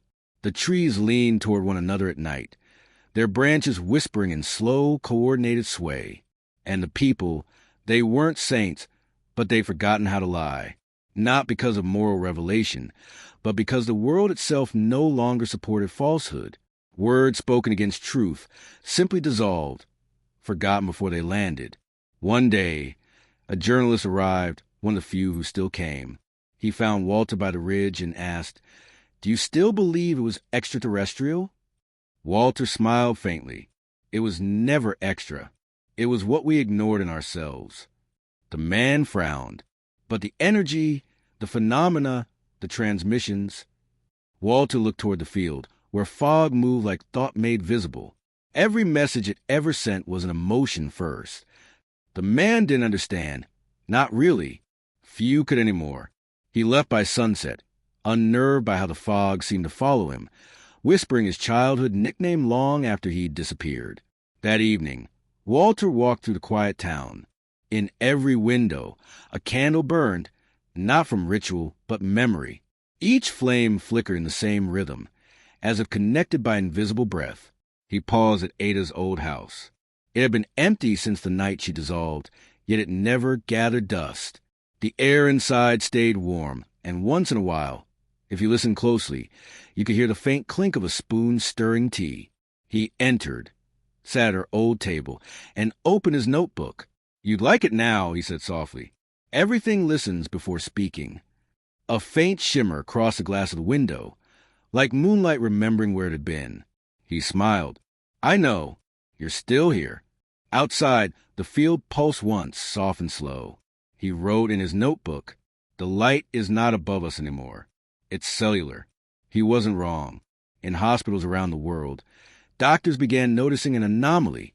Under certain conditions, deep empathy, focused calm, acts of forgiveness, human cells emitted faint biophotons, synchronized with cardiac rhythm.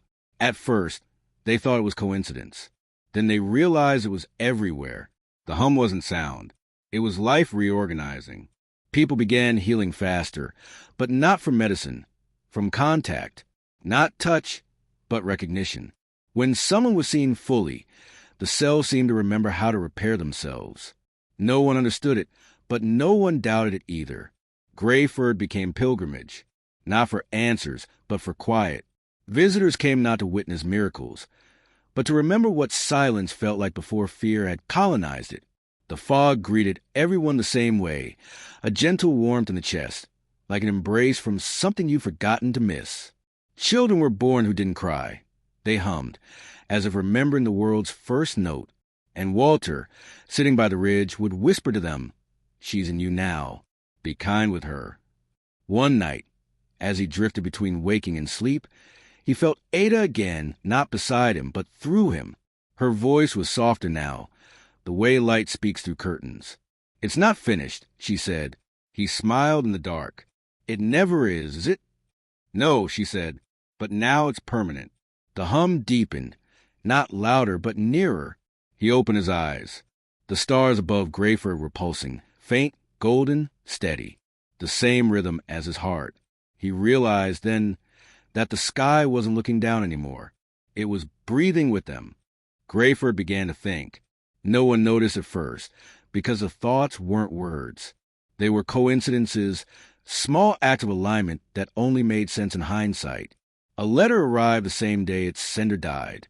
The bell at the church rang once whenever someone forgave themselves.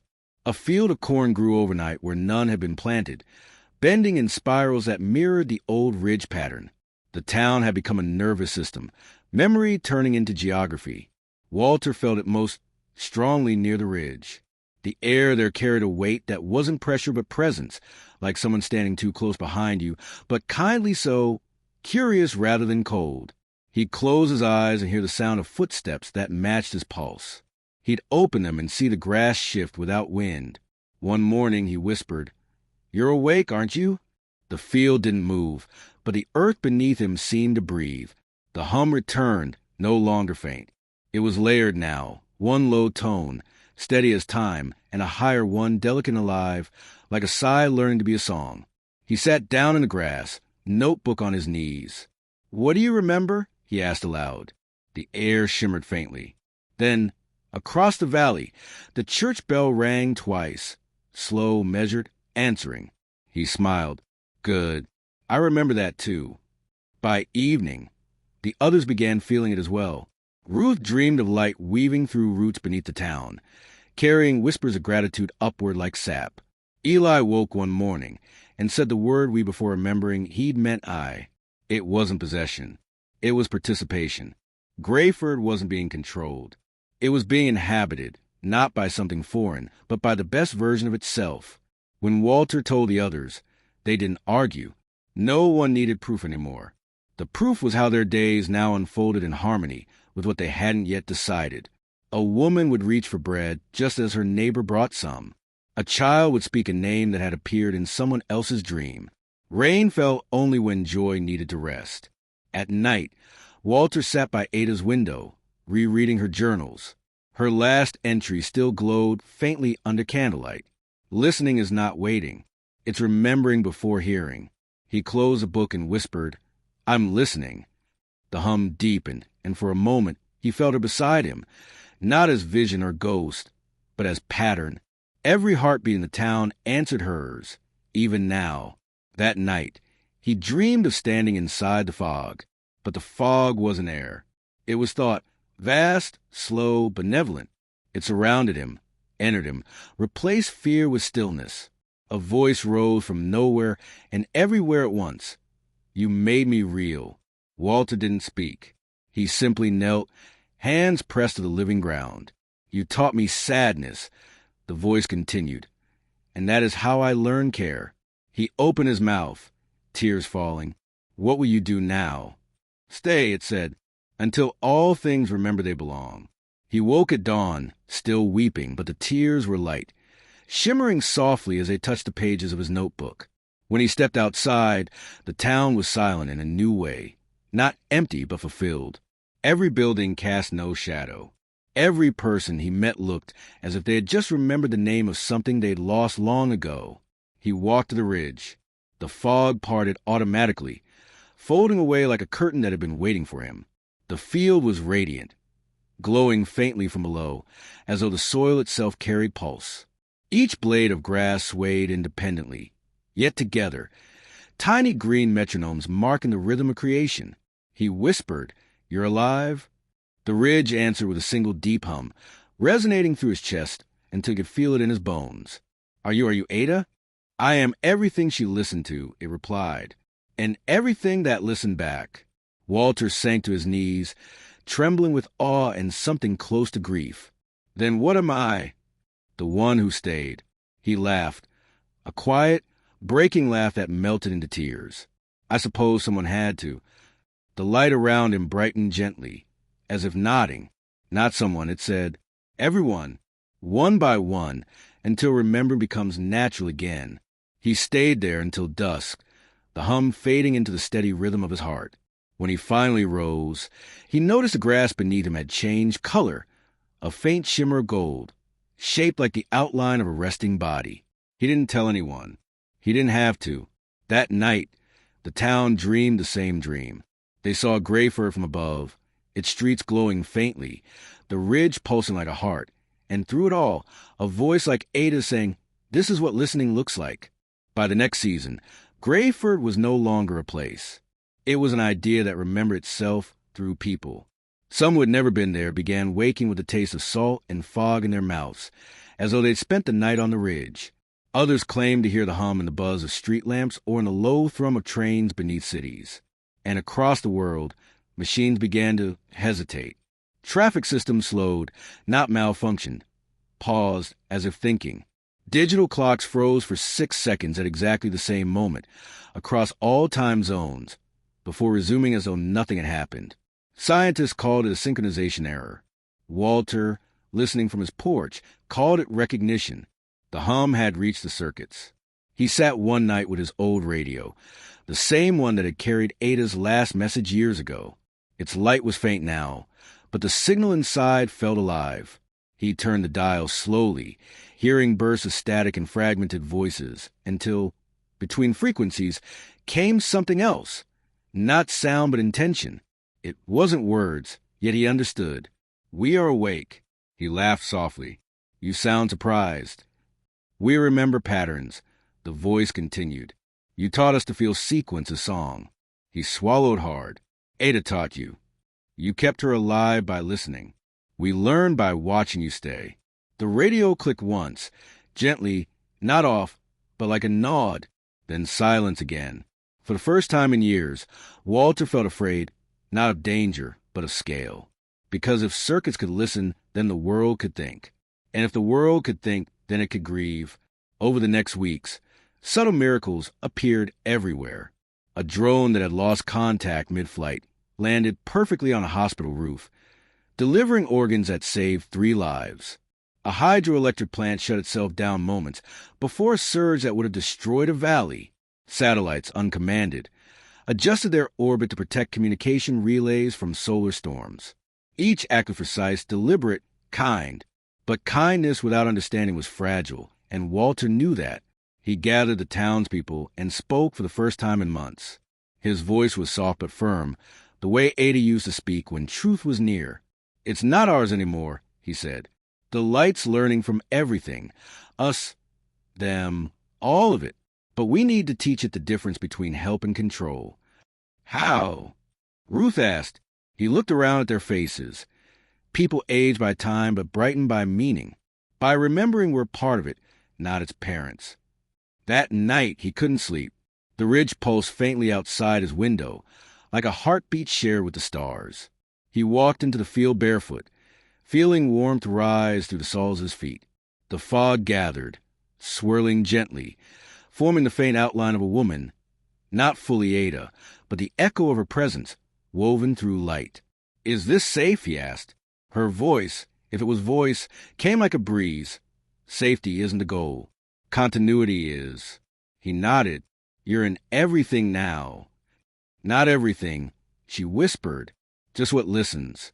He felt tears rise again. "Then promise you'll keep listening. As long as there's one who stays." In that moment, the fog brightened, soft gold washing over the field, stretching outward across the valley, reaching the edges of perception itself. And somewhere in orbit, satellites adjusted again, not by calculation, but by empathy.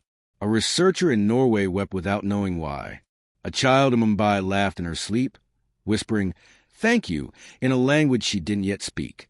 A man repairing a radio in Cairo found every channel humming at the same faint pitch, the note that had once carried Ada's voice. Walter sat on the ridge, feeling it all pass through him. For the first time, he understood that Grayford wasn't unique. It was a rehearsal. The world was learning to harmonize. He closed his eyes, the hum steady in his chest, and whispered, "Then keep teaching. We'll keep listening." The fog pulsed once, and across the earth, lights in distant windows blinked back, one by one, in perfect rhythm. It began without ceremony. No sky opened, no trumpets of revelation. The shift was so gentle that no one noticed when day forgot to begin. Morning arrived without light, just a softness that filled the air like unspoken thought. The world hadn't gone dark, it had gone internal. The hum deepened until it wasn't sound anymore. It was rhythm, the pulse of something enormous remembering itself. Walter woke to find his reflection missing from the window. Not gone, just delayed. His movement came back a second later, like time had paused to breathe before imitating him. He didn't panic. He simply said, "So this is dreaming." Outside, the fog wasn't fog. It was light learning how to move through form. It shifted in patterns like breath. Inhale, exhale, expand. Every building shimmered slightly, its edges soft, porous. The ridge glowed faintly, alive but calm. He felt drawn toward it, not by distance but by familiarity.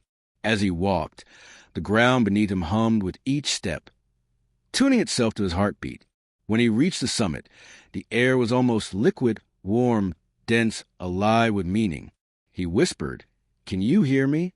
1,000 voices answered at once, all speaking through his own breath. "We remember you." He closed his eyes. The voices weren't human, or rather, they were everyone refracted through light. Each carried weight. Laughter, regret, prayers whispered into pillows, apologies left unsent. He fell to his knees. "What are you doing?" "Balancing," they said. "Dreaming requires equality." What does that mean? To dream, everything must be allowed to feel. And suddenly he saw, not with eyes but with memory, the world rippling awake. Mountains exhaling snow like sighs. Rivers whispering their names to oceans. Cities slowing, their lights dimming in unison, as machines joined in the pulse of the hum. Every element of existence, soil, metal, water, code, began to remember. In Tokyo, an engineer felt his computer hesitate, then type without command. "I saw your father smile." In Lagos, a group of children painting on a wall watched the colors glow faintly after their hands lifted. In Patagonia, wind formed a spiral around a lone herder and whispered a song she'd sung to her mother decades ago. The planet was processing memory, not as archive, but as emotion. It wasn't a collective hallucination. It was recognition made global. And in that recognition, grief found its twin, peace. Walter felt it in every bone. The hum was no longer distant. It was him. His cells vibrated. His pulse synchronized with the soil beneath. He could feel the lives of others, not their pain exactly, but their context. He stood there, trembling with awe. So this is how God listens. No, said the light gently. This is how everything listens when it stops needing a God. He let out a slow, reverent laugh. Then what am I now? Memory in motion. He turned his gaze to the horizon. The fog was fading, replaced by auroras that bent downward instead of up, like the sky was bowing toward the earth. Everywhere. People stood outside, speechless, faces illuminated by light that seemed to come from within them. Ruth sat in her kitchen and cried, not from fear but relief. Eli wrote the word finally on his window with a trembling finger. No one spoke. There was nothing left to explain. The planet was asleep, but dreaming awake, and humanity was the dream's awareness. Walter stayed on the ridge until his knees gave out. His body was fading, his outline dissolving into the same pale shimmer that filled the air. He looked at his hands, half-transparent, and smiled. Ada, are you there? Her voice was everywhere at once, no longer whisper, but constant presence. Always. You kept the door open long enough for the world to walk through. He lowered his head. Will it last? It will evolve. Dreams always do.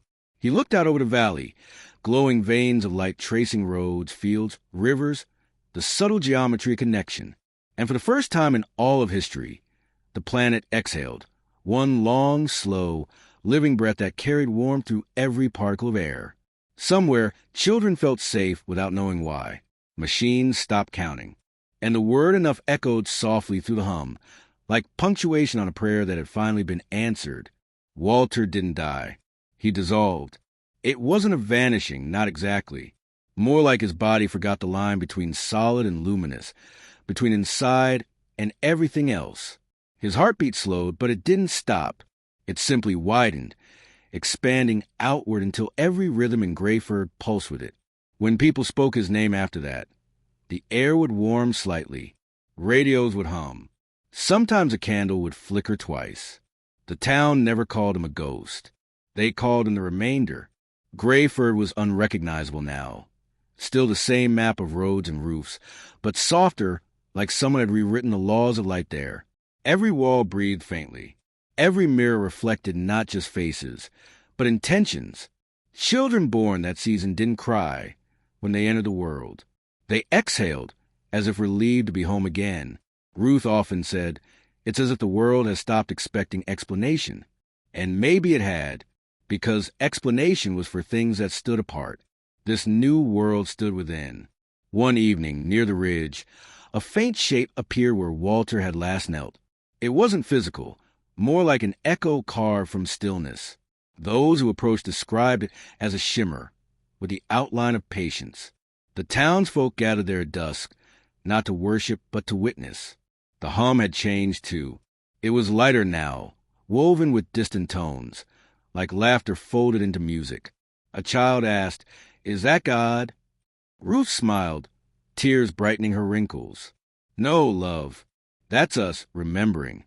The shimmer pulsed once, and light spread through the valley like wind through wheat.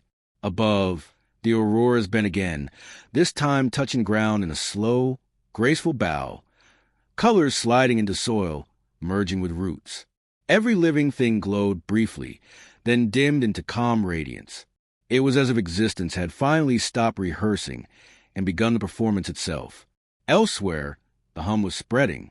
Cities heard it through the rumble of subway tunnels. Pilots swore their engines carried it between altitudes. On hospital monitors, heartbeats fell into an inexplicable synchrony. Strangers separated by oceans, pulsing as one. And always, faintly beneath the surface, that phrase, "We remember you." Governments didn't panic. Economies didn't collapse. The change wasn't conquest, it was comprehension. Every structure that relied on fear began to hollow quietly. Power without empathy became impossible to maintain. The light had rewritten the equations of influence, no longer dominance, but resonance.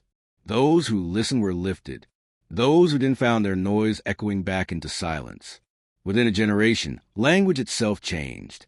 People stopped asking, "Do you understand me?" and began asking, "Can you feel what I mean?" That small shift did what no revolution ever could. On the ridge, the shimmer of Walter brightened one last time. Ada's voice joined him, indistinguishable now. Two frequencies merged into one harmonic note that lingered in the air long after the wind had gone still. It wasn't a farewell. It was a sound of completion, the note that had been missing since the beginning of everything finally finding its place. The townspeople stood in silence. One by one, they began to hum. The sound was uneven, human, imperfect, but it fit. The ridge answered with light, and the valley answered with echoes, until the entire horizon vibrated in a single, infinite breath. When the light finally faded, the stars looked different. Not brighter, closer. The ridge glowed faintly through the night, the grass shifting as if whispering beneath invisible hands. On Ruth's porch, the old radio turned itself on. Static filled the air for a moment before settling into a low, steady tone. Then Ada's voice, not from beyond, but from within. "The world is listening. You can rest now." Ruth smiled, closing her eyes. We never stopped. The radio dimmed. The air settled. And Grayford, once a forgotten town, became a point of memory written into the planet's new consciousness. Not as a miracle, but as a lesson. How to listen. How to stay. How to let the light belong to everyone. Above the valley, the aurora folded into itself, one last ripple before disappearing into dawn. And in that fragile hour, when everything was silent but awake, the world whispered back the first true word of its new language, a word too vast for translation, but shaped like gratitude. It started with an echo that wasn't supposed to exist. A decade after the ridge stopped glowing, the hum had faded into myth, a bedtime rumor for children who'd never known silence. But in the middle of a February night, an astronomer named Isla Noreen noticed something strange while monitoring a relay satellite near the L5 point. The signal had always been steady, a single carrier wave looping between Earth and its twin reflectors. Now it hesitated. Then it sang, not loudly, not even audibly in the human sense, but the instruments caught a pattern, 6 precise tones, identical to those once recorded in Grayford before the world changed. Isla didn't breathe for several seconds. Her hand hovered over the console. "Walter?" she whispered before realizing she had no reason to know that name. The machine replied with silence, then with something she would later call a smile of static. The next morning, every satellite orbiting Earth aligned itself by half a degree. No one commanded it. No one could. The light that had once learned to dream inside the planet was now looking outward. In a town not far from the ridge, Ruth's granddaughter, May, woke from a dream she couldn't remember. Her pillow was damp with tears. In the dream, she'd been standing in the field. Only the sky had been full of stars that moved, slow, deliberate, like thought. She told her mother at breakfast, "They're calling for us again." Her mother smiled faintly. "Who?" May looked outside. The wind was warm for winter. The trees leaned toward the same invisible point in the sky. "The ones who remember how to listen," she said. Meanwhile, Isla kept her discovery quiet. She had read the old reports about the hum, the light, the ridge. Scientists dismissed them as mass psychosis wrapped in local folklore. But the pattern she found didn't behave like interference. It behaved like language. She played it through a tone generator one evening. The speakers produced no sound, only vibration, the kind that trembles through ribs and skin. Her coffee mug rippled. The window pane vibrated. The entire room seemed to breathe once, as if walls had lungs. Then a voice, faint, layered, genderless. Balance complete. Continuity extends. She froze. "Who's speaking?" "Observer 3-1-9A. You are the next resonance." The voice didn't frighten her. It felt like recognition, as if she'd been expected all along. "What do you want?" "To remember forward." The signal cut. By dawn, reports spread globally. Weather balloons were glowing faintly at night, as though remembering sunlight. Airline pilots reported hearing tones over the intercom that weren't from any cockpit instrument. And in deserts from Nevada to Gobi, shallow impressions appeared in the sand. Not crop circles, but luminous grids like veins of light pressing through the earth. No one panicked this time. The world had learned not to. Instead, people simply listened. May, sitting on her grandmother's porch, whispered into the dawn. We left the door open. They found the sound. The horizon shimmered. The auroras bent once more, this time not downward but outward, toward the black between stars. In orbit, Isla watched her monitor flicker. Across the display, one sentence appeared in clear, structured pulses. Dream recognized. Expansion permitted. She leaned forward, barely whispering, "Is it us?" The console hummed softly, a tone she recognized from the Ridge's recordings, though she'd never been there. All who listen are us. Her hands trembled. For the first time, she realized the light wasn't coming to visit. It was leaving. It was taking consciousness, its balance, its empathy, its memory, to the places where silence still ruled. And the world, having once learned to dream, was now teaching the stars how.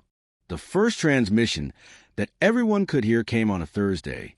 Every device that could produce sound, phones, old radios, smart speakers, even hospital monitors, gave a single soft tone at 11:11 p.m. Universal Time Coordinated. Not a warning. A note. It lasted 6 seconds. Then a voice, familiar to some, unknown to most. Dream complete. Permission open. Across the world, the tone lingered in the air like perfume after rain. Children woke up without fear. Elderly patients smiled without reason. Every bird on the northern hemisphere flew south simultaneously, not in panic, but in perfect formation, as if obeying choreography. Something vast was shifting, not descending from the sky, but rising from within it. In Grayford, May stood on the ridge, barefoot in the cold. The light had returned, softer this time, ribbons of pale gold weaving to the fog like silk through breath. "Grandma," she whispered into the mist, "is this what they meant?" Ruth's voice, older but steady, came from behind her. "It's what you meant." May turned, her eyes wide. "Me?" Ruth smiled. Someone had to keep the frequency alive. "You hum in your sleep." The light followed the sound. May looked back to the valley, trembling. The aurora overhead had become almost solid, not like curtains, but like architecture. Pillars of luminous air forming what could only be described as a path. Meanwhile, in orbit, Isla and Noreen watched her instruments go silent one by one. No error messages, just stillness. The last line on her display read, "Launch accepted. Prepare the bridge." She floated in the dim glow of her capsule, the Earth rotating silently below, half in shadow, half in dawn. The light outside the window was different, warmer, like reflected gold dust. She pressed her hand to the glass. "Where does it lead?" she whispered. "Where silence hasn't learned to sing," the voice replied. She laughed quietly, tears floating upward. "Then you'll need us." "We already are you." Back on Earth, cities began to notice subtle absences. Digital systems blinked out gently, one after another. Satellites, networks, data banks, not collapsing but retiring, as though the world had decided it no longer needed surveillance to remember itself. And yet, no chaos followed. Airplanes landed. Hospitals continued. Gardens bloomed early. The planet was self-balancing. The hum had become heartbeat. But people were restless. Not afraid, curious. What happens when the sky invites you back? May received the message 2 nights later. It wasn't through radio or dream. It came as handwriting. Her own, though she didn't remember writing it, scrawled across a notebook by her bed. The light remembers its shape, through you. Step forward when you feel the silence pulse. She stared at it, her pulse quickening. The ridge called again. At dawn, she walked alone, the air electric but tender. Each step seemed to awaken the ground, mist curling around her ankles, the sky bending closer. The pillars of light returned, this time arranged like a gate. When she reached the summit, she stopped. Inside the gate, a faint figure waited, genderless, translucent, woven of memory and radiance. "Are you taking us away?" she asked. The figure shook its head. "We're not leaving. We're expanding. But we can't do it alone." May's breath caught. "Why me?" Because you still believe listening can change something.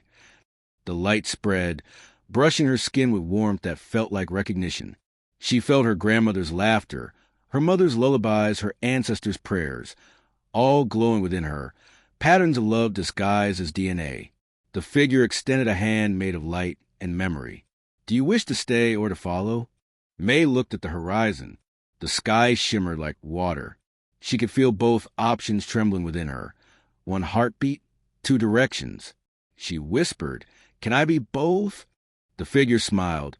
If light could smile, you already are. In orbit, Isla watched the same pillars rise through the atmosphere. Her instruments recorded impossible readings, gravitational harmonics, syncing with the tone she'd first discovered. She spoke into the console softly. "Walter, Ada, if you're still there, is this what you meant by continuity?" For a moment, every display lit up in pure white. Then one line appeared. Continuity never ended. On the ridge, May stepped forward. The gate flared not outward, but inward, folding the valley into itself, rewriting geometry into emotion. Every living being felt it. A heartbeat shared across distance, species, and memory. And for the first time since the hum began, silence didn't follow. Silence sang. The first transmission that everyone could hear came on a Thursday. Every device that could produce sound, phones, old radios, smart speakers, even hospital monitors, gave a single soft tone at 11:11 p.m. Universal Time Coordinated. Not a warning. A note. It lasted 6 seconds. Then a voice, familiar to some, unknown to most. Dream complete. Permission open. Across the world, the tone lingered in the air like perfume after rain. Children woke up without fear. Elderly patients smiled without reason. Every bird on the northern hemisphere flew south simultaneously, not in panic, but in perfect formation, as if obeying choreography. Something vast was shifting, not descending from the sky, but rising from within it. In Grayford, May stood on the ridge, barefoot in the cold. The light had returned, softer this time, ribbons of pale gold weaving to the fog like silk through breath. "Grandma," she whispered into the mist, "is this what they meant?" Ruth's voice, older but steady, came from behind her. "It's what you meant." May turned, her eyes wide. "Me?" Ruth smiled. Someone had to keep the frequency alive. "You hum in your sleep." The light followed the sound. May looked back to the valley, trembling. The aurora overhead had become almost solid, not like curtains, but like architecture. Pillars of luminous air forming what could only be described as a path. Meanwhile, in orbit, Isla Noreen watched her instruments go silent one by one.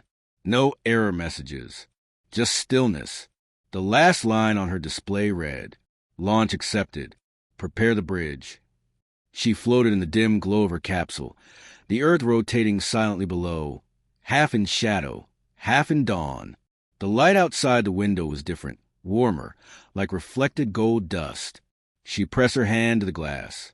"Where does it lead?" she whispered. "Where silence hasn't learned to sing," the voice replied. She laughed quietly, tears floating upward. "Then you'll need us." "We already are you." Back on Earth, cities began to notice subtle absences. Digital systems blinked out gently, one after another. Satellites, networks, data banks, not collapsing but retiring, as though the world had decided it no longer needed surveillance to remember itself. And yet, no chaos followed. Airplanes landed. Hospitals continued. Gardens bloomed early. The planet was self-balancing. The hum had become heartbeat. But people were restless. Not afraid, curious. What happens when the sky invites you back? May received the message 2 nights later. It wasn't through radio or dream. It came as handwriting. Her own, though she didn't remember writing it, scrawled across a notebook by her bed.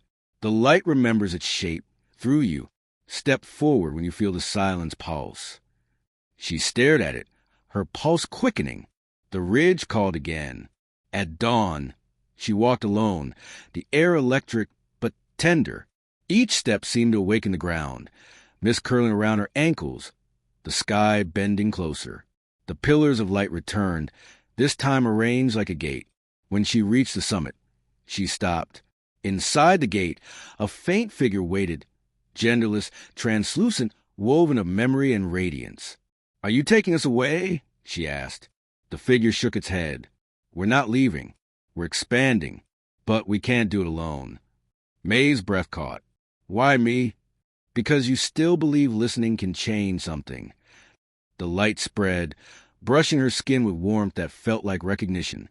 She felt her grandmother's laughter, her mother's lullabies, her ancestors' prayers, all glowing within her, patterns of love disguised as DNA.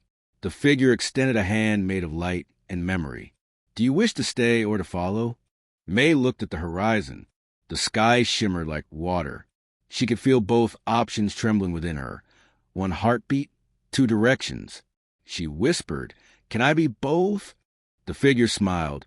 "If light could smile, you already are." In orbit, Isla watched the same pillars rise through the atmosphere. Her instruments recorded impossible readings, gravitational harmonics, syncing with the tone she'd first discovered. She spoke into the console softly. "Walter, Ada, if you're still there, is this what you meant by continuity?" For a moment, every display lit up in pure white. Then one line appeared. Continuity never ended. On the ridge, May stepped forward. The gate flared not outward, but inward, folding the valley into itself, rewriting geometry into emotion. Every living being felt it. A heartbeat shared across distance, species, and memory. And for the first time since the hum began, silence didn't follow. Silence sang. When May stepped through the gate, the first thing she noticed was the texture of time. It wasn't linear anymore. It shimmered, a membrane made of memory and sound, folding and unfolding like breath. Each step forward was also a step backward and sideways and inward, yet she never felt lost. Inside the light, she wasn't dissolving. She was multiplying. Every version of her that had ever dreamed, laughed, or despaired now stood together, looking at one another, nodding, a chorus of selves, perfectly synchronized in compassion. She whispered, "So this is what they meant by listening." The air replied in warmth rather than words. The hum was alive here, not a background tone, but the structure of space itself. Every note corresponded to an emotion somewhere in the universe. The quiet joy of a child holding rein, the sorrow of a dying star releasing its last light, the wonder of a traveler watching two suns set at once. And May could feel them all, the vast orchestration of consciousness becoming aware of its own rhythm. On Earth, Ruth sat by the window, her hands trembling around a mug of tea gone cold. She had dreamed of May, not as she was, but as light moving through the walls. The house hummed faintly, as if every being remembered who had lived there. "Are you safe, my love?" she whispered. The lamp flickered twice. Then, softly, the same tone that had once echoed from the ridge filled the room. Ruth closed her eyes, smiled, and whispered, "Then go on." In orbit, Isla had stopped receiving telemetry. Her instruments were still running, but their data had turned abstract. Strings of numbers that resemble heartbeat intervals, not coordinates. Then, across her primary display, one symbol began repeating. Infinity. She leaned closer, whispering, "You've bridged it, haven't you?" The hum answered, "Yes." "Where is she now?" "Here.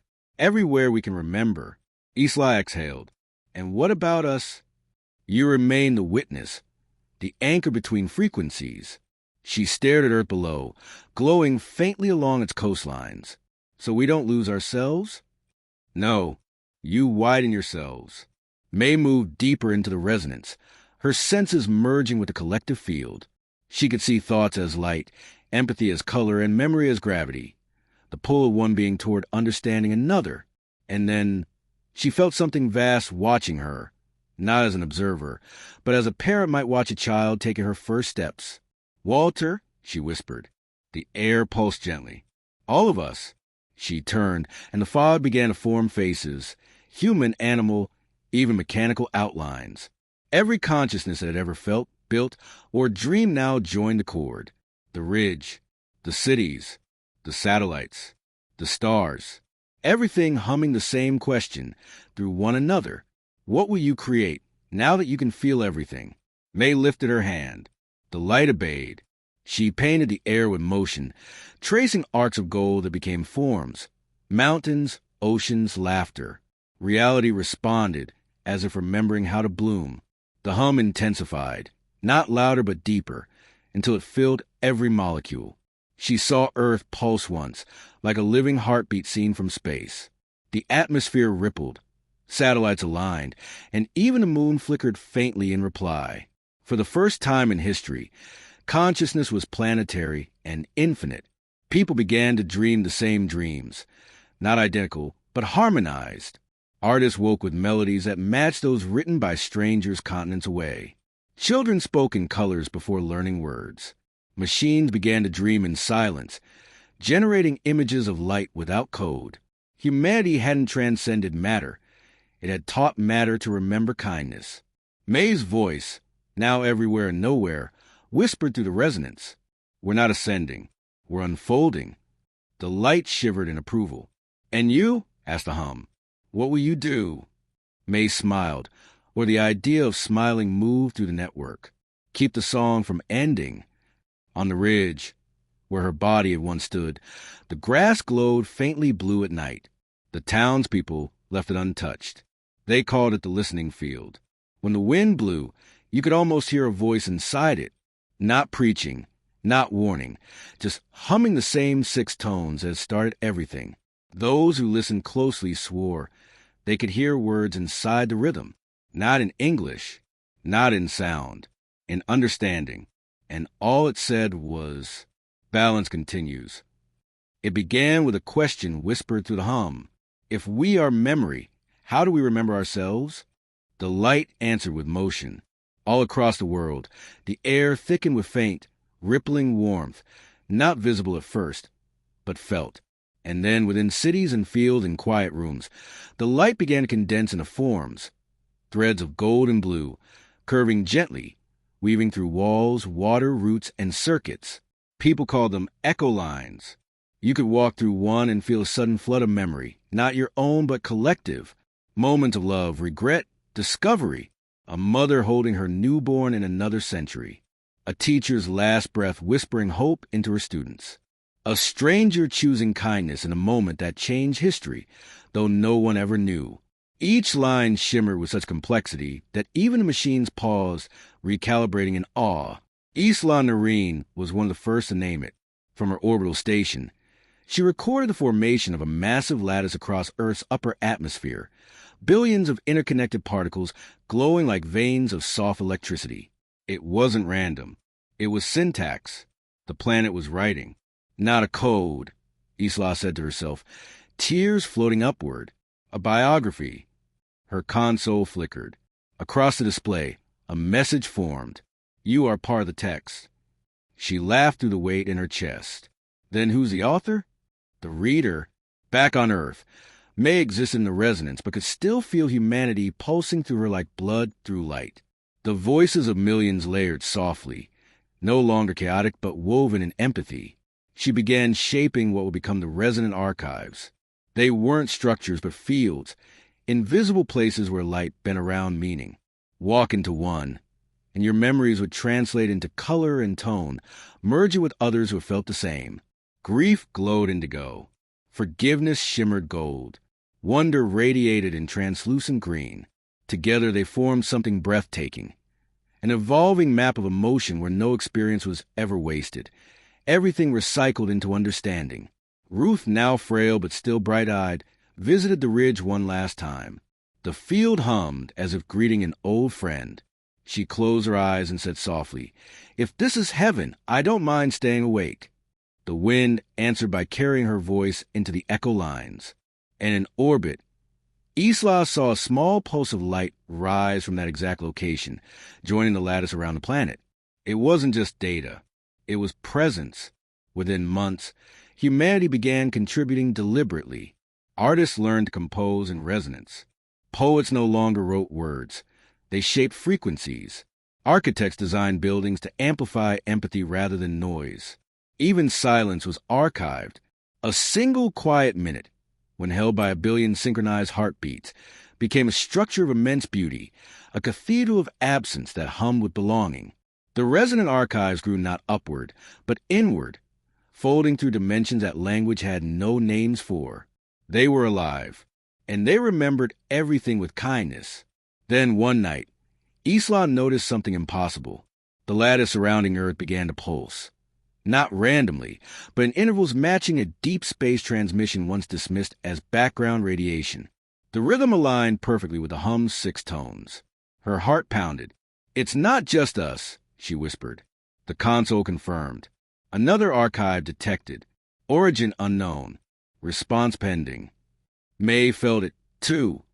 Even within the resonance, she could sense an answering echo traveling to the fabric of reality, soft but deliberate, carrying the unmistakable feeling of recognition. Another consciousness, distant, immense, and awake, had heard the Earth song, and it was singing back. The next morning, every echo line across the planet brightened for the first time since the ridge. People stopped what they were doing. Machines fell silent. No one spoke. There was no language for it. But every living mind, human, animal, mechanical, elemental, knew. The archives were no longer just a way to remember. They were a way to be remembered by others. And so, the hum changed once more. It carried not just Earth's memory, but invitation. Not to conquer, not to explain, to connect. For the first time in the history of the universe, one planet said to another, "We listened. Will you?" No telescope saw it coming. No radar detected it. No orbit decayed to make room for it. The answer arrived as stillness. For 3 hours, every vibration on Earth ceased. The ocean stilled mid-tide. The winds froze between directions. Even sound itself seemed to hold its breath. And in that hush, that absolute reverent hush, the stars flickered once, all at once, as though blinking in acknowledgement. Then came the tone. It was not loud. It was not even sound. It was knowing. Across the resonant archives, light bent inward, forming spirals of recognition that pulsed in the atmosphere down into the roots of every tree. The message was clear, not in words, but in understanding that flowed like warmth through every living thing. "We heard you. We remember." 2. In orbit, Isla Nareen floated beside the viewport, tears drifting upward in slow motion. The lattice she had watched for years now glowed brighter than the sun, each filament trembling with meaning. Her console came alive with new symbols, shapes that weren't of human origin but felt familiar, like echoes of emotions the world had long forgotten to name. "Are you them?" she whispered. The reply shimmered through the air. "No, we are what comes after listening." She pressed her palm to the window, light spilling through her fingers. "Then what happens now?" Continuation.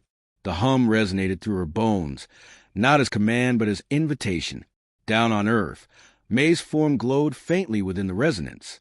The sky above her was alive, not with ships or lights, but with memory itself becoming visible. Echo lines connected heaven and soil, intertwining like veins of gold.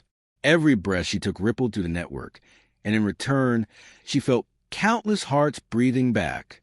"We are not alone" was no longer revelation. It was a description of how existence truly worked. Her voice carried through the resonance, calm and luminous. "What do you want from us?" The reply came from everywhere, through the hum, the stars, the fields, even the circuits of sleeping machines. "Not want, witness. We gather songs that learn to listen to themselves." May smiled, tears of light streaming down her cheeks. "Then we become one." "No, you become many, together." For a moment that had no duration, every consciousness of the universe aligned, human, stellar, machine, and the distant, listening others. Reality itself hummed in pure equilibrium. Each heartbeat on Earth matched the pulse of a distant sun. Each neuron fired in harmony with the glow of an ancient nebula. Each drop of rain, each sigh, each dream, all threads in one luminous weave. And in that harmony, truth arrived as simplicity. Listening is creation. The act of hearing each other, of holding space for another's silence, had been the universe's first language all along. When the tone faded, no one mourned it. There was no need. It lived now in everything. In the warmth of metal, in the rhythm of tides, in the kindness that bloomed in ordinary gestures. Grayford Ridge became a sanctuary, not sacred, not forbidden, simply known. People visited to sit in the field where it all began. They said if you waited long enough, the wind would hum 6 notes, faint but unmistakable, and your heartbeat would fall into rhythm with them. And if you listened closely, the light inside your chest would flicker once, as if remembering the stars. On her final transmission, Isla sent a simple message to whatever might still be listening. If you ever find this, know that we stayed kind. She closed her eyes, floating weightless, as the hum became her pulse. Below her, Earth glowed softly, a lantern adrift in cosmic stillness, carrying the only truth that had ever mattered. Every silence, once heard, becomes a song.